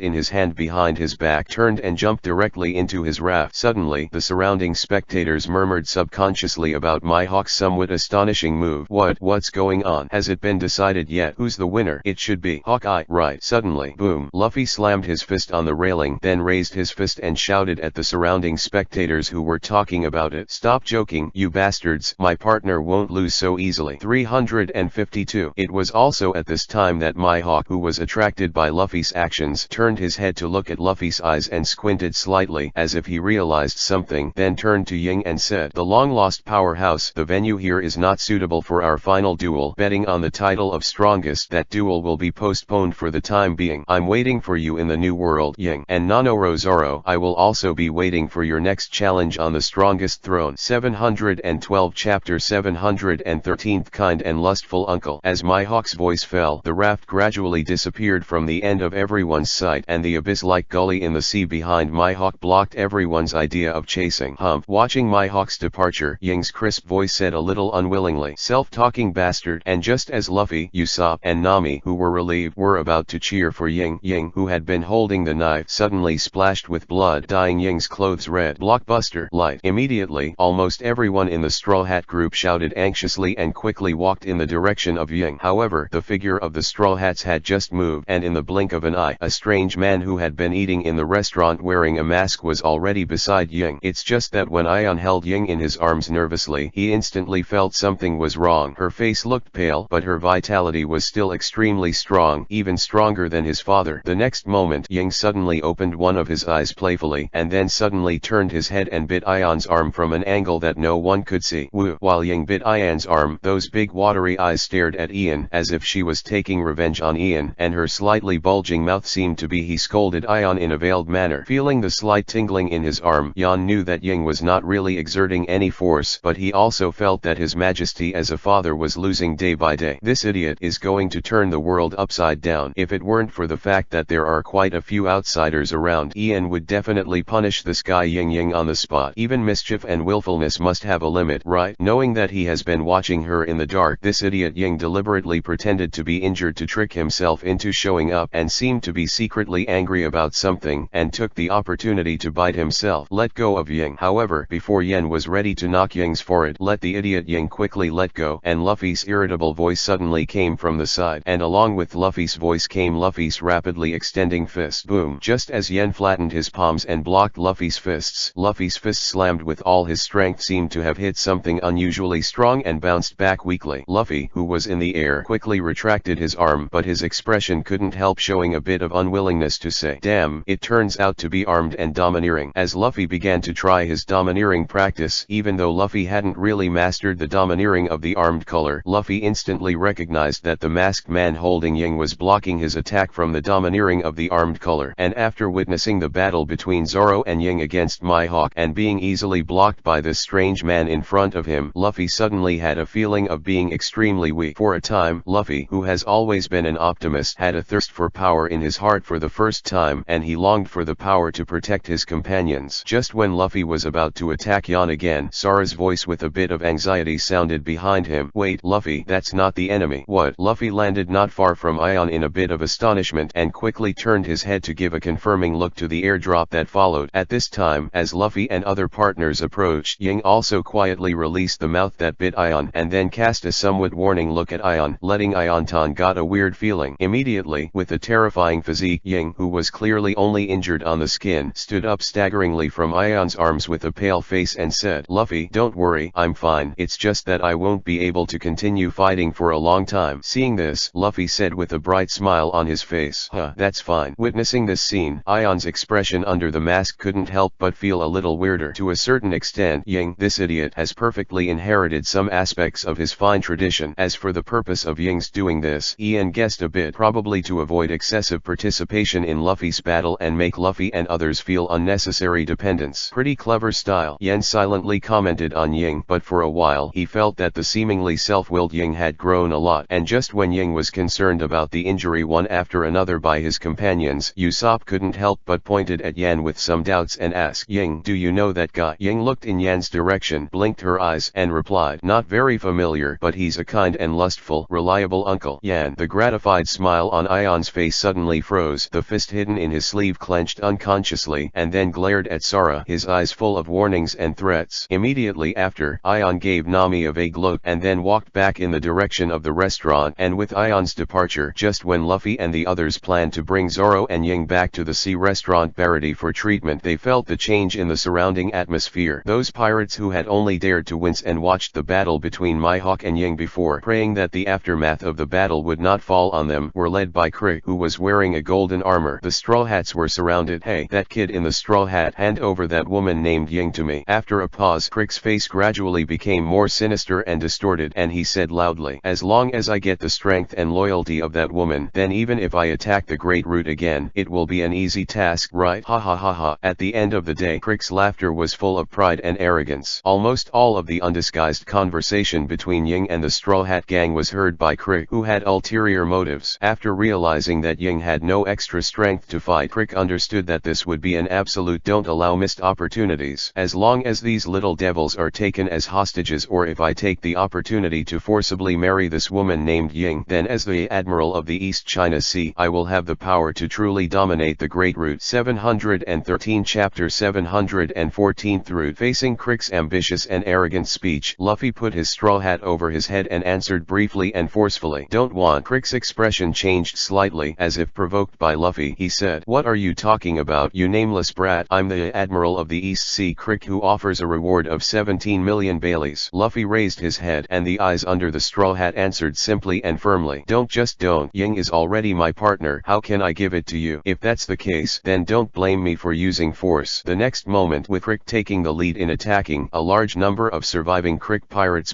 followed and surrounded the seemingly weak Straw Hat gang. Apart from Saran and Ying, who were seriously injured, and Nami and Usopp, whose actual combat effectiveness was extremely weak at this time, only Luffy and Zoro were truly capable of combat. In the face of a large group of pirates surrounded, Luffy said in an unquestionable tone, "Kong, you protect Ying and Zoro. All these enemies are handed over to me." Sora's eyebrows twitched slightly, and he glanced at Luffy somewhat unexpectedly. Instead of destroying the enemy, is Luffy more concerned about protecting the injured Ying and Zoro? What a nice guy. Although a small pirate group of this level is almost as easy to destroy for Sora and Ying, Zoro feels the precious intention of protecting his companions from Luffy. This is something that is more rare in this chaotic sea compared to strength. Immediately, Sora slowly pulled out the famous sword Deadwood from his waist and assured Luffy, "Okay, Luffy, don't worry, I will never let the enemy get close to Zoro and Ying." The next moment, the battle will also start. Yan, who returned to the upstairs room of Barity in the sea restaurant, was calmly watching the battle situation below. Compared to Baiko, he cut down all the approaching pirates to the ground with ease. The side is deeply surrounded by heavy siege, and the battle is relatively much more tragic. Damn. At this moment, Ion noticed an unwilling voice from downstairs, and saw Sanji pulling the collar of his suit and trying to join the battlefield in front of him. "Hey, Sanji, don't do superfluous things. This is a battle between pirates, and we are just the chefs of the sea restaurant Baladi." Chef Zepp reminded Sanji. Immediately, the rest of the chefs and men also started to persuade. "Yeah, Sanji, that's the Crick pirates. At its peak, there were more than 5,000 members and a full 50 ships of the Great Pirates. We couldn't afford to provoke them. Even if the Creek pirates fail to attack the Great Root, it may be recovered soon, and we may be retaliated against afterwards. Sanji, we guys are nothing, but you have to think about your sister." Sanji's actions couldn't help but pause as the chef man who didn't know said such a sentence. For Sanji, his most cherished relative is Reiju. Instinctively, Sanji turned his head to look in the direction of Reiju, and Reiju, who was leaning gracefully on the railing, habitually pulled a few strands of hair behind her ears, and then showed a gentle smile at Sanji. Said, "Sanji, just do whatever you want. Your sister hasn't fallen to the point where you need your protection." Sanji's expression froze for a moment, then he pouted and said, "Tisk, I don't care about you." Reiju smiled lightly, without revealing Sanji, and said instead, "Just before you take action, you need to understand what the real consequences are. Once we are put on a bounty, it means that the man will know the news that we are still alive, which means that the East China Sea is no longer for us. Safe. Tisk, even if I don't need you to tell me about this kind of thing." Sanji hesitated for a moment, then said, "I only brought the Creek pirates here because I saved Aiken. How can I pretend that nothing happened? I'm sorry, Reiju." The next moment, Sanji stepped on the guardrail, and the whole person flew to show a slightly immature kicking skill and joined Luffy's battle. Seeing Sanji join the battle, the rest of the chefs expressed dissatisfaction, but the words they said showed concern for Sanji. "Bastard Sanji, He really only has his sister in his eyes. Never mind, Chef Zap, I can't stand it either. Let's do it too. Let them know the chef's anger. How can we allow these pirates to bully our guests without authorization? That's right, even the kid Sanji has taken action. We seniors are going to be looked down upon. Facing the chef's invitation, Jep snorted coldly but turned around and walked towards the restaurant with his arms crossed. Whatever you are, anyway, the Creek pirates are making trouble today, and Barity can only temporarily close for one day. Immediately, with Jep's acquiescence, these sturdier chefs joined the battle with all kinds of kitchen utensils. Witnessing this scene, Ion couldn't help laughing a little dumbly, showing a knowing smile. What a bunch of awkward and cute guys. And as the chefs joined the battle, many of the Crick pirates were quickly defeated, and in the end, only the duel between Crick and Luffy, Aiken, and Sanji remained. Dong dong. Just then, Ion's door was knocked cautiously. Come in, Nami. The next moment the door was opened, and Nami, who had sneaked away from the battlefield, quickly flashed into the room and hurriedly closed the door again. Seeing this, Ian said helplessly, Nami, don't be so sneaky. You didn't come here to steal. What? Nami smiled awkwardly and said, get used to it. Get used to it. Ion shook his head helplessly, then took out a chart from his arms and handed it to Nami. Nami opened the chart and glanced at it, but what was depicted on it was an unfamiliar sea area that Nami had never heard of. The currents, climate, routes, etc. were almost all very different from the common sense that Nami had known in the past. After a full moment, Nami couldn't help looking up and ask, This is a part of the chart of the first half of the Great Route. The route above is the route the Straw Hat Pirates will sail after entering the Great Route. While speaking, Ion also handed Nami the record pointer of a Great Route 353. 714 Chapter 715 The Enraged Ion. This is the chart of the Great Route. It's completely different from the East China Sea, Nami said in shock. Of course it's different. Compared with the violent climate and environment of the Great Route, the climate and environment of the East China Sea are almost as comfortable as a calm lake. After a pause, Ion continued, when the time comes, you can secretly guide Luffy on this route. When Nami heard the words, she couldn't help asking, is this route the safest? In this regard, Ion smiled without saying a word and did not answer Nami's question. In terms of safety, there is no doubt that Luffy's Kingdom of Alabasta, Sky Island, where Luffy continues the original trajectory, is the safest route. After all, the Kingdom of Alabasta and the Sky Island are almost considered to be important large-scale bases for the Revolutionary Army today. It's just that for Luffy, Sara, and Ying, what's the difference between the prince and the prince patrolling his own territory? In that case, the meaning of voyage and adventure will be lost at all, let alone let the Straw Hat Pirates grow up as soon as possible and then reach the final island. Ralph drew correct. Ion tapped the table lightly and said, after the conflict in Barty is over, Nami, take your friends back to Kokozia village. Nami was stunned for a moment, then raised her head suddenly and asked in surprise, yes, is it that person named Tiger who has already dealt with Eren? Suddenly, Ian couldn't help laughing bitterly, knowing that for Nami, Eren has almost become an invincible nightmare. Otherwise how could he have witnessed the exaggerated battle between Mihawk and Ying, still dare not actively rely on his partner to solve Eren? Immediately, Ion shook his head and said, you'll know when you go. It's just that for Nami, she didn't want to make a mistake about the Kokozia village at all, and just as she was about to continue her questioning again, a roar was clearly heard from outside the window. Little devil, why do you bastards stand up and lie down for me? You brat doesn't understand the value of that woman at all. As long as I marry that kind of woman, I can truly become the overlord of the party and fully maximize the value of that woman instead of playing with you. The little kid who has been planted continues to play the ridiculous game of pirates. I'm the admiral of the East China Sea Crick, and you will die for me. Under the continuous collision, he was unable to defeat Luffy for a long time, but under the anger of Crick, who was gradually suppressed, he almost spit out his heart in a roar. In an instant, the cup in Ion's hand was suddenly crushed, and an invisible terror was revealed, making Nami's hair stand up instantly, and her pupils contracted a little for no reason. In the next moment, the terrifying feeling that originated from Ion disappeared instantly, and even made Nami wonder if it was her illusion just now. Immediately, Ion stood up without saying a word, then took a stack of Baileys from his arms and left them in the room, and then disappeared in place in an instant. People. Nami blinked in confusion and quickly ran to the window to look in the direction of the battlefield, but still didn't find Ion's figure. Afterwards, until Sanji successfully defeated Aiken, Luffy also realized a trace of armed domineering at the limit of his physical strength, breaking Crick's sturdy gold armor and achieving the final victory of the battle. Yon still did not appear. However, under Akin's crying request, the soft-hearted Sanji and Luffy allowed Aiken to take Crick away. In the end, under the urging of Nami, who was already in a hurry in the dark, the Mary quickly set sail again, and Sanji and Reiju, who knew that if he continued to stay in the sea restaurant Barty might bring to Zepp and other chefs, also took the positions of chef and musician respectively at the invitation of Luffy. Boarding the ship became a new partner and embarked on a new journey. On the other hand, with this small fishing boat, Aiken, who took Rick away from the sea restaurant Barty with difficulty, immersed himself in the rowing oars while thinking hard to recall the position of the nearby islands as soon as possible. Heal the seriously wounded Crick. But at this moment, when Ajin raised his head, he suddenly found a sea not far away. There is a person standing on the face. Facing this kind of unreasonable thing, Ajin almost just hesitated for a moment and quickly rowed the oars backwards. However, in the next moment, a large piece of ice suddenly spread from the direction of the sea in the distance, and the small fishing boat was completely frozen on the sea in an instant. What? Ajin was stunned. The next moment, before Ajin could react, he was suddenly kicked out of the boat. Boom! Ajin, who fell heavily on the ice, coughed up a mouthful of blood. He felt that his internal organs had been kicked to pieces, but he could barely see the person who appeared in front of him at this moment. The masked man who appeared in restaurant on the sea. Barty.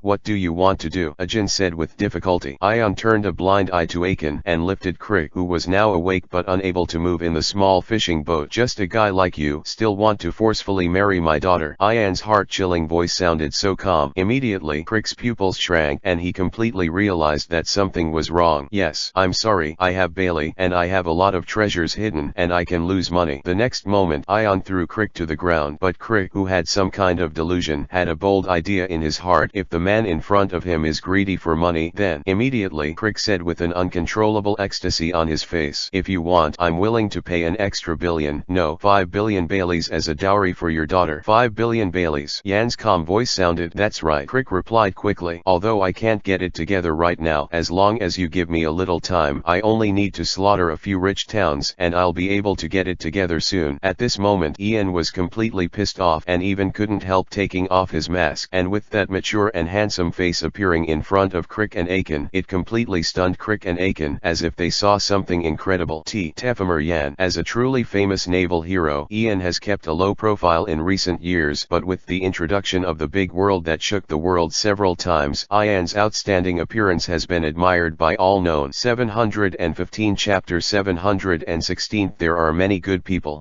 No, it's impossible. Whether it was the Admiral of the East China Sea Crick, who claimed to be the overlord of the party, or the fierce and brave Ghost Manajin, at this time he was so shocked that it became difficult to speak clearly. The rumored Navy hero Tefemer Ion. Why did he appear here? In addition to being shocked, Crick had an indescribable fear, and his limbs were weak and subconsciously crawled away from Ion. As for the so-called use of money to win over Ion, even Crick knew that it was definitely a joke. This man, in addition to having a pivotal position in the Navy, is also the husband of the Nine-Snake Empress. No matter how you think about it, Bailey will not be lacking, and many more. Suddenly, Crick realized something. In that case, that girl named Ying is the daughter of Tefemer Ion and the Pirate Empress. It's no wonder she is so beautiful and her strength is so powerful. Why would a girl with that kind of identity join that little-known little pirate group? It's just that before Crick could ponder this question carefully, in Crick's terrified eyes, Ion slowly pulled out the soul-chopping blade from his waist. Witnessing this scene, Crick's voice couldn't help becoming sharp, and he quickly said, begging for mercy, Lieutenant General Ion, I surrender. Don't kill me. Isn't it a naval rule that you can't kill prisoners? Although I'd love to say that the rules I set are the rules of the Navy, but Ion slowly raised the soul-chopping blade and spoke in an unusually calm tone. I am indeed a person who does not like unprovoked killings and pursues peace and friendliness, so break it. Jinghua Shui, you slowly find the meaning of your life in your long life. As Ion's voice fell, the world in Crick's eyes suddenly changed. The sky and the sea turned blood red, and countless people who were hidden in the corner of Crick's memory and killed by him crawled out little by little. Struggling to tell Crick's sins, the twisted and rotten body made Crick's hair stand on end. No, don't come here. Help, go away, go away. Instinctively, Crick ran wildly, trying to stay away from those weird and terrifying things that were crawling towards him. It's just that the road to escape seems to be endlessly long, and wherever the creek escapes, the surrounding ground and sea will continue to have twisted and rotten bodies emerging little by little. Don't want. Crick, who felt like he had been on the run for days, cried out in despair and fear. Just in reality, Crick, it has only been a few minutes since he had been lying in the small fishing boat, but his face became abnormally pale, his eyes showed extreme fear, and saliva flowed uncontrollably from his large mouth. Wait, what did you do to the captain? Seeing this, Aiken couldn't help but question Yan. Ion cast a glance at Aiken Aiken then said, "It's nothing, it's just giving a real feeling to the things he fears in his heart." After a pause, Ion continued, "I didn't come to the East China Sea as a navy, so I won't arrest you this time." Immediately, Ion's figure instantly disappeared in place. People. Ajin glanced blankly at the surrounding sea, but Ion couldn't find it at all. If it weren't for the fact that Ajin still coughs up blood from time to time and maintains the frozen sea, what just happened would almost seem like an illusion. The next moment, Ajin, who had reacted, struggled to return to Crick's identity and kept trying to wake up Crick in various ways, but to no avail. Crick always maintained that sluggish appearance. It was as if all senses were lost. Damn, what the hell did that guy do to the captain? Ajin slammed a heavy punch on the small fishing boat and said angrily. At this moment, a shadow completely shrouded Ajin. When Ajin looked up, he found that it was a huge merchant ship, and the flag hanging on it was the flag of the famous Lian Chamber of Commerce. "Yo, looks like you need help." Bello Beatty, who looked both bold and beautiful, stood at the bow of the boat, greeting Aiken warmly and sunny from a distance. A moment later, on the merchant ship that set sail again, Aiken was moved to tears and thanked Bello Betty. "Thank you, Miss Betty. Thank you very much for your help." "You are welcome," Bello Beatty said with a big smile. "Although your Crick pirates have a bad reputation in the past, since you have asked me for help, I can't let it go. And our Lian Chamber of Commerce president has repeatedly emphasized that the Chamber of Commerce is in addition to the necessary business, in addition to the action. The humanitarian purpose must be considered more when sailing in peacetime." Suddenly, Ajin became more and more moved, and felt that there were still many good people in the sea. First, Sanji gave him a meal, and now Betty does not care about her past notoriety and rescues herself and the captain. "Okay, Mr. Aiken, you should go down to recuperate first. Don't worry about the injury of your captain, Mr. Crick. The ship doctor of our Lian Chamber of Commerce will make every effort to treat Mr. Crick." After a pause, Bello Betty said in a soothing tone, "Of course, judging from the preliminary diagnosis results from the ship doctor, Mr. Crick must have been too mentally frightened, so he developed this strange symptom."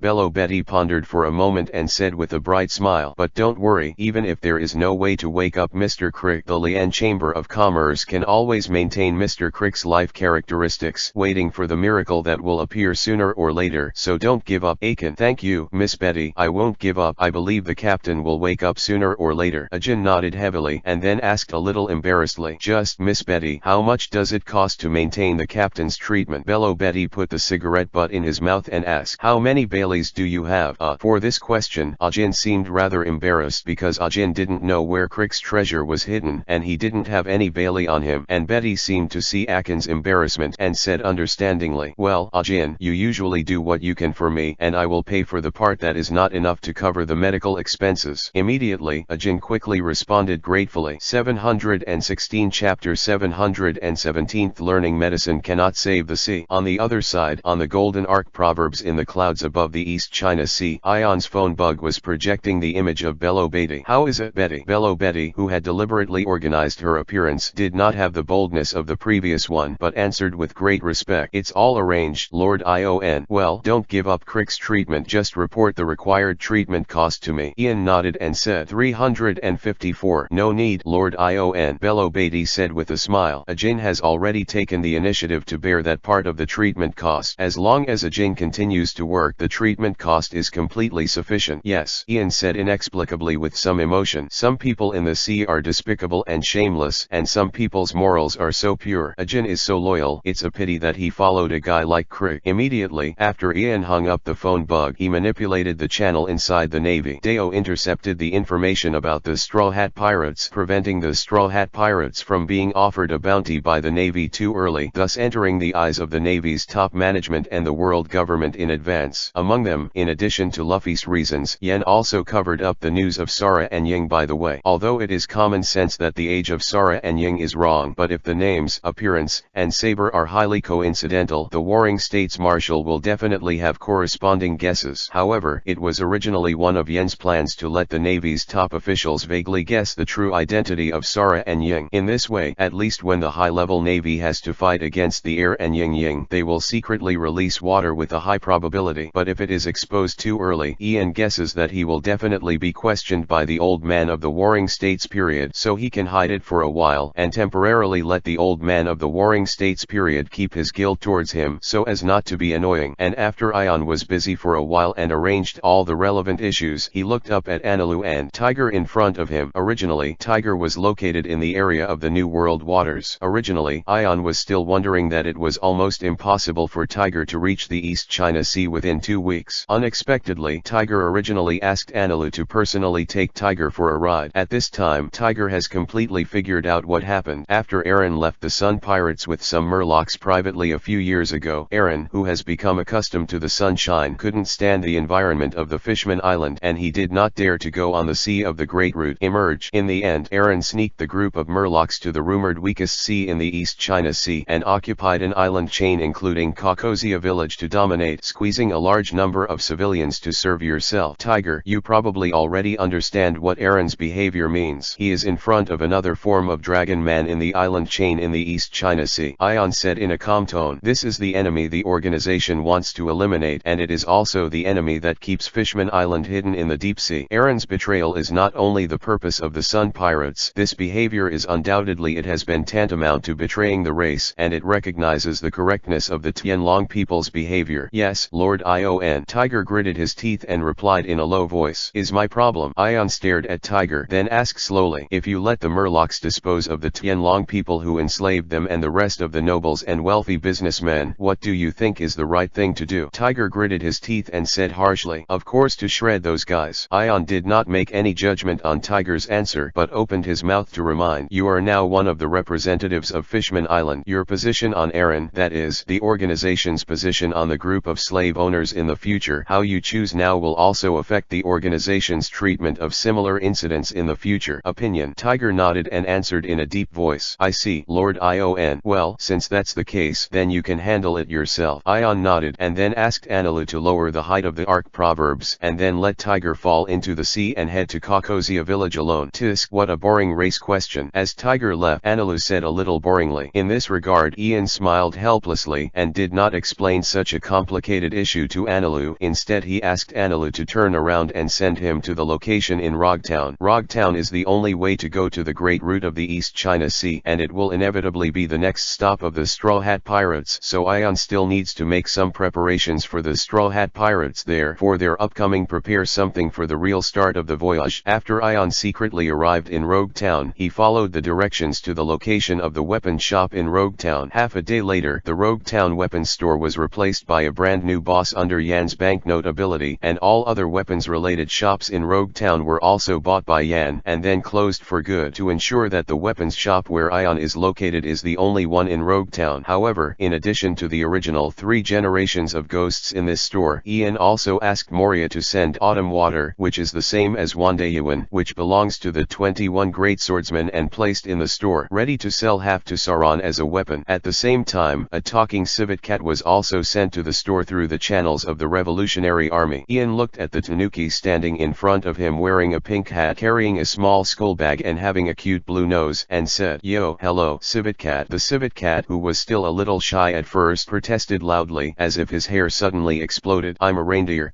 And witnessing Chopper's urgent explanation, Ian couldn't help laughing in a good mood. Ha ha ha ha. Chopper asked in confusion, what are you laughing at? I was introduced by Dr. Dolly to work here. The address should be here, right? Yes, come in, Ian said with a smile. Just temporarily act as a mascot in the store. Ah no, act as a business staff. What? Chopper blinked and said a little embarrassedly, didn't I come to be an intern here? That's right. Ian continued to tease Chopper and said, but there is one thing you need to learn here before you can become a real doctor. What's the matter? Chopper asked cooperatively. Immediately, in Chopper's pale expression, Ian picked up a dagger and waved it around Chopper a few times, saying, that is, studying medicine cannot save the sea, and certain things need to be cut with a knife. 718th chapter. Honest person form. Feeling the sharp blade swiping back and forth in front of him, Chopper's hair almost stood up in fright, and he quickly shrank to a cabinet behind him, carefully looking at the strange man in the mask in front of him, and then nervously he swallowed his saliva and explained in a low voice, I'm just a doctor. Of course, I know this very well, Ion replied with a smile. Immediately, Chopper said nervously about his ideas. As a doctor, isn't it enough to learn how to save people? When it came to the end, Chopper paid attention to Yan's eyes that seemed to have changed in front of him, and was so frightened that he was not enough. It's just that Ian didn't get into a rage as Chopper feared, and even chopped him off with a knife on the spot, but sat on the small sofa behind him and said calmly, the idea is so right, but Ian asked Chopper, watching, if the enemy doesn't give you a chance to save the patient patient. What's the use of your medical skills? Chopper hesitated and asked. So what? The corners of Ion's mouth curved, half joking and half stating the truth. So, of course, you can only cut the enemy with a knife first, let alone save your relatives and friends. Even if you plan to cure the lying enemy, you have the final say. Chopper, who was essentially an animal, heard the terrifying invisibly revealed in Yan's tone, and his hair could not help but stand up again, and he wailed inwardly. Okay, it's scary. Why does Dr. Doley want me to work with this man? However, as Ian ignored Chopper and turned to half lying leisurely on the sofa sipping tea, Chopper inexplicably felt that what Ian said seemed to make sense after thinking carefully. After a while, Chopper's weak voice rang in the corner. Hey, that what? Ian asked. What do I need to do? Chopper asked nervously, as if he was afraid that Ian would let him go out with a knife and cut people, and then he would come back and cut people. Didn't I say it? Let you be a mascot in the store, and take the responsibility of a salesman. By the way, if you have a guest, you can entertain it, Ian said. What? Chopper blinked and said, but I don't know the price of those weapons in the store, and a talking reindeer like me will definitely scare the customers who come to the door. Ian glanced at Chopper and continued, don't worry, no one can refuse a fluffy and talking civet cat. Suddenly, Chopper subconsciously rushed out from the corner of the cabinet and shouted, I'm a reindeer, not a civet cat. Looking at Chopper's lame but very serious explanation, Ian couldn't help laughing. Ha ha ha ha, no, don't laugh. Chopper, who was slightly provoked, shouted, and his body suddenly swelled to the size of a humanoid silhouette, warning Ian loudly. And Yan's voice was also stagnant, and his eyes seemed to be looking at Chopper's changes. It's bad, it's not good. In an instant, Chopper's heart couldn't help but tense up. It'll be hated if you turn into a monster like this, right? However, to the surprise of Chopper, Ian did not let Chopper leave loudly, but said with a bit of joy in his tone, your form is just right to help me carry the goods occasionally. Not bad. Chopper was stunned for a moment, and his figure quickly returned to the size of a civet cat, and asked unexpectedly,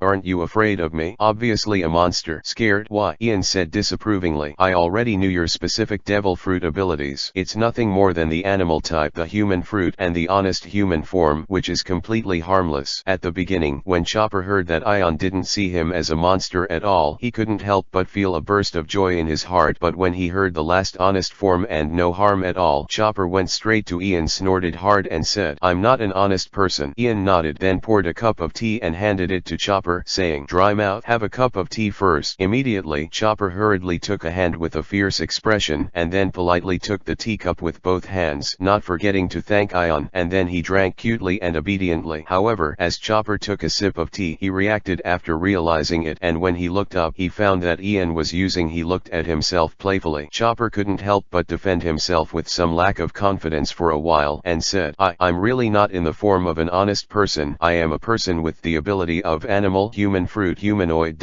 Ian looked at Chopper, who seemed to be about to cry, and said in a gentle tone, okay, I see. Chopper. After a pause, Ian pointed to the attic and said, there is a room prepared for you. You can go and put down your luggage and rest first, and start work tomorrow. When Chopper heard the words, he couldn't help heaving a sigh of relief and replied, yes, boss. Correct. Just as Chopper walked towards the attic, Ian said, there are some interesting medical books and some human body research data files in your room. You can read them at will in your spare time while visiting the store. This is also one of the rewards I promised Dr. Dorier to pay you. Suddenly, Chopper's eyes lit up, and he only felt that his boss seemed to be a good person. Thank you, boss. Yan nodded, continued to drink tea, and said, well, let's go. And as Chopper entered his room and actually read the medical books in front of him, he soon realized that the preciousness of those medical books was definitely the top of the sea. As for those human body research data files, it made Chopper's eyes widen with disbelief on his face. To sum up human body research data of this level, in Chopper's opinion, it is simply a matter of time and night, and I am afraid that it is impossible to do this by dissecting thousands of various human bodies by hand. The hair on Chopper's body, who was terrified, couldn't help standing up again, and muttered, old boss, it's really scary. Immediately, Chopper, who had come to his senses, did not dare to be lazy at all, and rushed towards the store downstairs, and began to take over the business of the weapons store. Boss, how many Baileys do these weapons sell? Asked Chopper, who deliberately held a small book in his hand and prepared a record. Oh, whatever. Ian rolled over and said indifferently, leaving Chopper, who blinked in confusion. 718 Chapter 719 Famous Sword Snow Walk. In fact, it's not that Ian deliberately embarrassed Chopper, but that even Ian himself did not know the specific price of the weapons in the store, and Ian himself did not plan to start a business with this weapons store, so naturally just do whatever Chopper does. In the following days, Chopper, who had been nervous about how to entertain guests when they came to the door gradually relaxed. The most important reason is that for weapon shops, the main customers besides pirates are bounty hunters. 355. However, in recent years, due to the excellent business ability of Rogue Town Naval Base Chief Smog, the number of pirates who dare to appear in Rogue Town has dropped sharply, and naturally there will be no guests. And Chopper, who was secretly relieved, sat behind the counter all day and spent almost all day reading various medical books in addition to his ostensible store work. However, after a few days like this, Chopper couldn't help but feel a little worried about Ian, worried that there were still no customers coming. What if the boss went bankrupt? Although Chopper couldn't see the slightest anxiety in Ian, except for occasionally drinking tea in the store, most of them usually left the store with their hands behind their backs and went out to hang out. Finally, with some guilt, Chopper bravely began to try to stand in front of the weapon shop to attract customers. It has to be said that Chopper's cute and harmless appearance is extremely lethal to women, whether it is an old aunt, an old grandmother, or a young and ignorant little girl who is passing by. They can't help but come forward to tease Chopper and even put Chopper in his arms and ravage him, completely ignoring Chopper's protests and the slogans of the weapon shop. Damn. As the dusk became dark, the flow of people on the street was greatly reduced, and Chopper looked like he was drained, and said unwillingly, "Those women have absolutely no desire to come into the store." At this moment, a figure stood in front of Chopper. Chopper looked up and saw that the woman in front of him had a dagger hanging from her waist, and her eyes lit up involuntarily. "Well, are you going to buy a weapon?" Chopper greeted enthusiastically with a shock. "What? Originally, I just saw strange creatures in Rogue Town." So Dashki, who was going to go forward and question, couldn't help being stunned. He didn't expect this cute little thing in front of him to speak. On the other hand, Chopper enthusiastically took Dusky's palm and pulled it into the store, and then tried hard to introduce the weapons in the store in a lame way, trying to make the first profit for his boss. That Dusky interrupted Chopper a little embarrassed and said, "I already have Xiao Xiu as a saber, and I have no intention of replacing it." What? Suddenly, Chopper's original enthusiastic appearance could not help but become lost. Upon seeing this, Dusky felt inexplicably that she seemed to have hurt the young mind of this cute creature, and couldn't help comforting her. "But if you have a famous knife in your shop, I'd like to buy it." "Famous sword?" Chopper thought for a while, suddenly remembered something, and quickly got into the counter and took out a knife and handed it to Dusky, saying, "The boss said that this knife is quite a good knife in the East China Sea. Look at it. This is..." At this moment Dusky was completely stunned, and quickly took out a small notebook from her waist and searched for it. Soon, with Dusky's movements, he compared back and forth and said excitedly, "I found it. The blade is held by a black lacquer sword and has a small T-blade with a random blade. This is Shuezo. Although it is only one of the 50 works of good and fast swords, it can definitely be regarded as a famous sword." Having said that, Dusky quickly grabbed the snow walk and asked Chopper, "What's the price?" "I bought it." Suddenly, Chopper, who was originally delighted with Dusky's willingness to buy, was a little stunned. "Yep, what's the price?" Although Ian commented that Chopper's character is an honest person, but Chopper knows that this is the boss's business. If the price is low, then the loss will be his own boss. Just when Chopper's face was tangled, the door of the weapon shop was pushed open, and Ian walked in with a string of marshmallows in his hand to tease Chopper.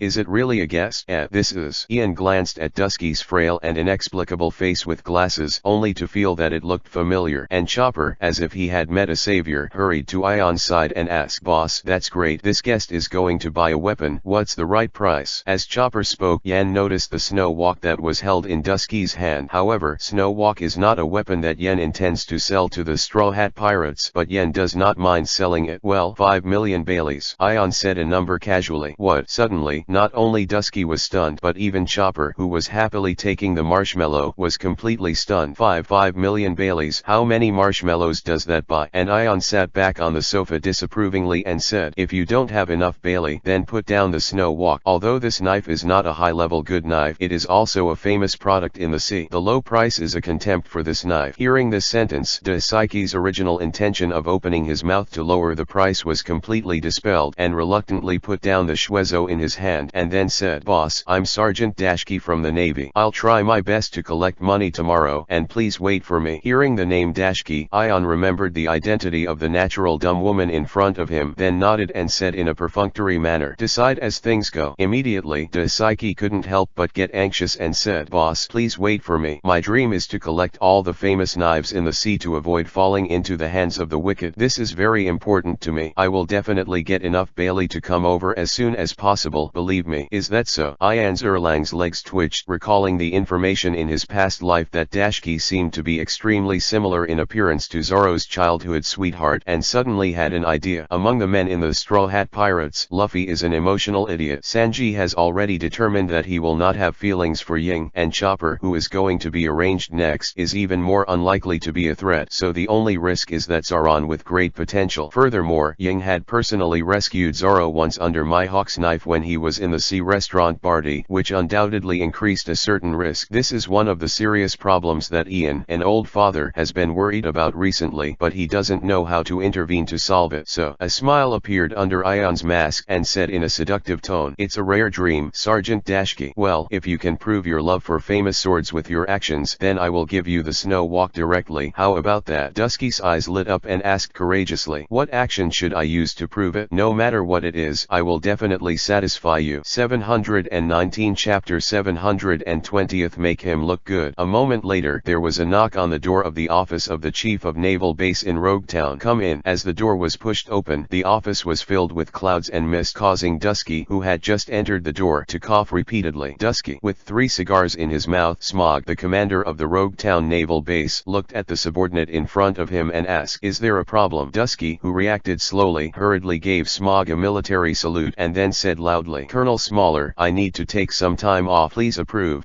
When Smog heard the words, his expression couldn't help but be a little surprised. As Smog's direct subordinate, Smog knows the past and personality of Dusky best. This is the first time that he has asked for a vacation from this natural subordinate who works full of energy every day. "Have you grown up? Finally learned to be lazy now?" Smog thought secretly, and when he was about to open his mouth to approve, he suddenly thought of something and asked, "Is there a reason for the vacation?" And Dashki, who has no scheming, reports without a trace of cover, "This is a deal I made with the Rogue Town owner." Smog paused and asked with a bit of vigilance, "Deal? What deal?" "As long as I work in the shop and the boss is completely satisfied, the boss will give me the snow walk." Dashki replied. "What?" Suddenly, Smoker wanted something bad. "Boss, deal, satisfaction." Smoker, who was gradually getting angry, was not only smoking from his mouth but his whole body started to smoke faintly. "Which bastard rich businessman is he who dares to call attention to my Smog's subordinates?" Almost instantly, Smog thought that his personality was a little dull and natural. Dashki, who was a little confused about everything except the famous sword and kendo, was definitely being played by some bad bastard. "Go, Dashki, take me to that bastard. I'll make him pay a heavy price." Immediately, Smog didn't give Dusky a chance to explain at all. He put a large coat with the word justice on his body and brought a 10-handed weapon with halostone and dragged Dusky straight out. Go. However, it seems that he was worried about the leakage of Dusky's deception, which would have an impact on Dusky's subsequent naval career, so Smog did not summon other subordinates but dragged Dusky to the weapons store alone. "Door, is that so? To get revenge on me?" Smoker took a few hard puffs of his cigar, his face full of anger. As the captain of the naval base in Roguetown, Smog naturally knows that he is powerfully and madly attacking all the pirates that pass by, which greatly improves the security of Roguetown and makes a considerable part of Roguetown depend on it. The industry for the survival of pirates has been hit hard. Among them, the weapons store lost nearly 90% of its customers. A few days ago, Smaller accidentally saw the report document that most of the weapons stores in Roguetown had closed down. "Dashki, wait for me here. I'll make that bastard look good." While Smog was talking, he strode into the weapon shop. "Wait, Colonel Smoker. This is a military order. Dashki, stand here and don't move." It's just that before Dusky finished speaking, Smoker, who entered the weapon shop, spoke in an orderly tone and then did not forget to close the door of the weapon shop. Immediately, Dusky heard an angry voice from Smoker in the weapon shop. "Who is the owner of this weapon shop? Come out to me." It was followed by a series of ping-pong-pong sounds, which made the dull Dashki look full of worry, but because of Smog's strong order, he didn't dare to break in. After a while, the movement in the weapon store suddenly disappeared, and then the door of the weapon store opened again, and in the eyes of Dusky's stunned Smog, who supported the wall, walked out.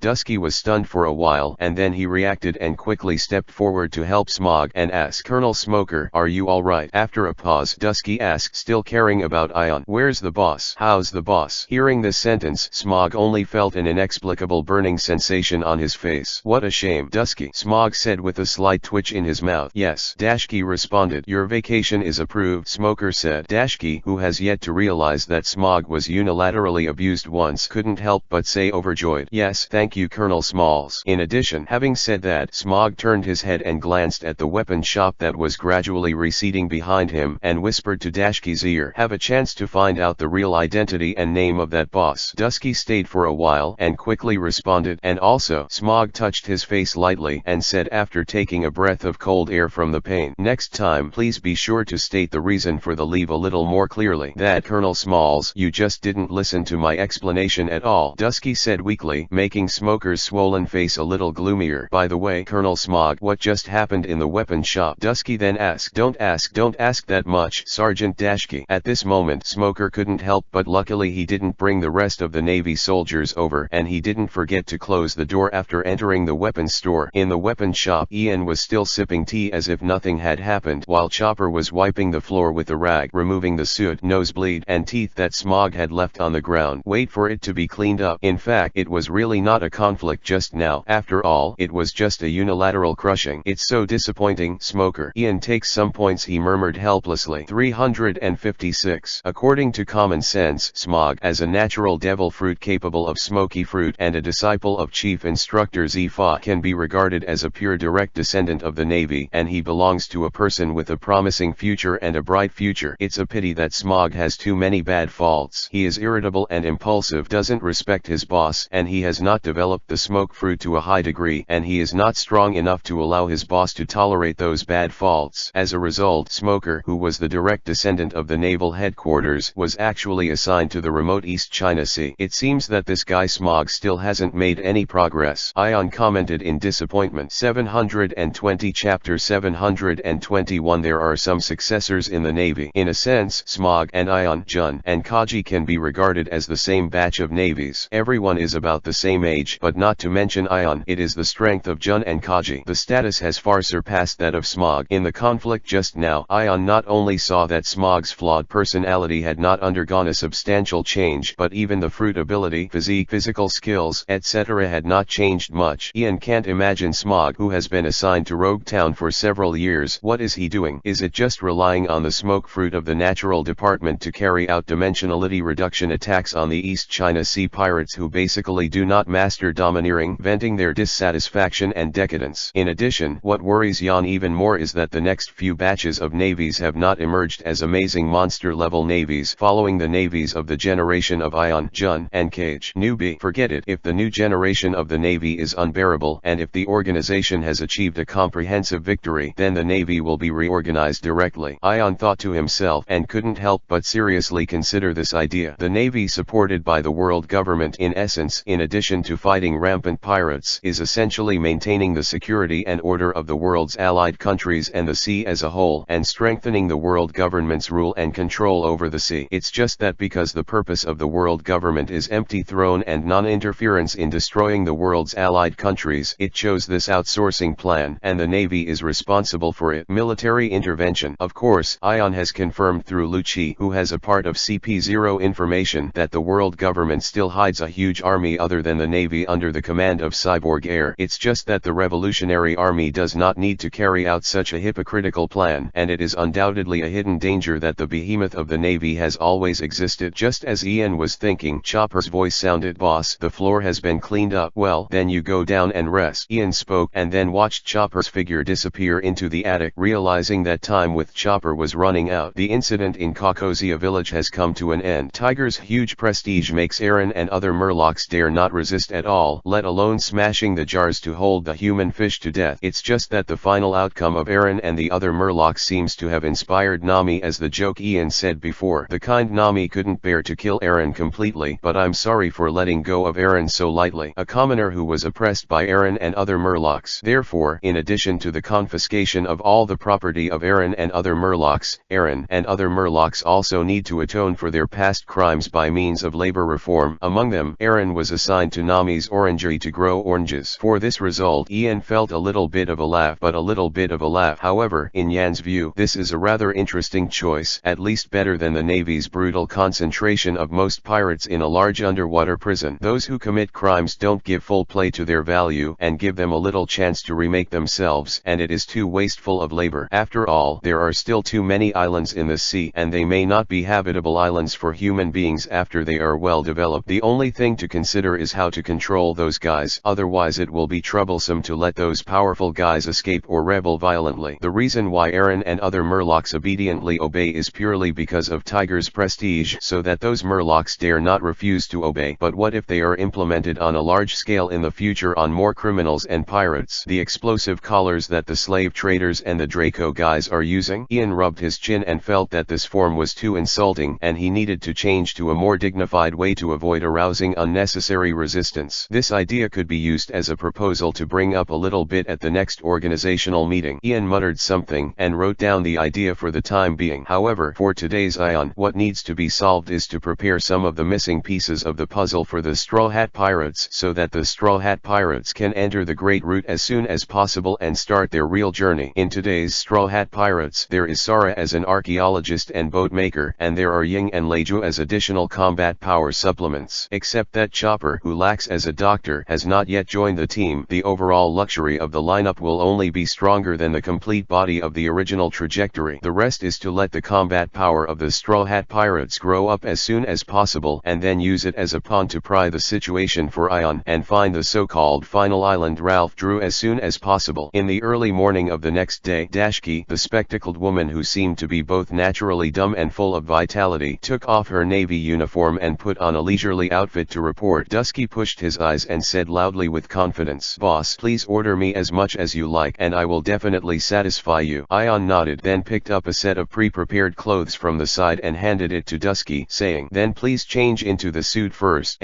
Dusky took the clothes in a daze, shook them away, and found that it was a fairly common set of white kendo uniforms. But after thinking about it for a night last night, I finally realized that Colonel Smog had been taught a lesson by the boss, and Daisuke, who knew that the boss was probably a hidden powerhouse, suddenly came to a realization and said, "I see, I understand. Is this part of the practice?" "Yan, when did it become a practice?" But Yan looked at Dusky's naturally dumb face and really didn't know how to communicate normally with such a natural dumb spectacled girl. "Sure enough, there are some successors in the Navy, and the future is promising." Ian groaned inwardly, then simply nodded. Immediately, Daisuke happily went to the attic of the weapon shop to change into this white kendo uniform. I have to say that after Dashki changed into this white kendo uniform, the cuteness dissipated a lot and it was a little more heroic. That is, the glasses were somewhat in the way. Immediately, Ion handed another box to Dusky and said, "These are contact lenses. You should put them on too." "Contact lenses?" Dusky asked in confusion.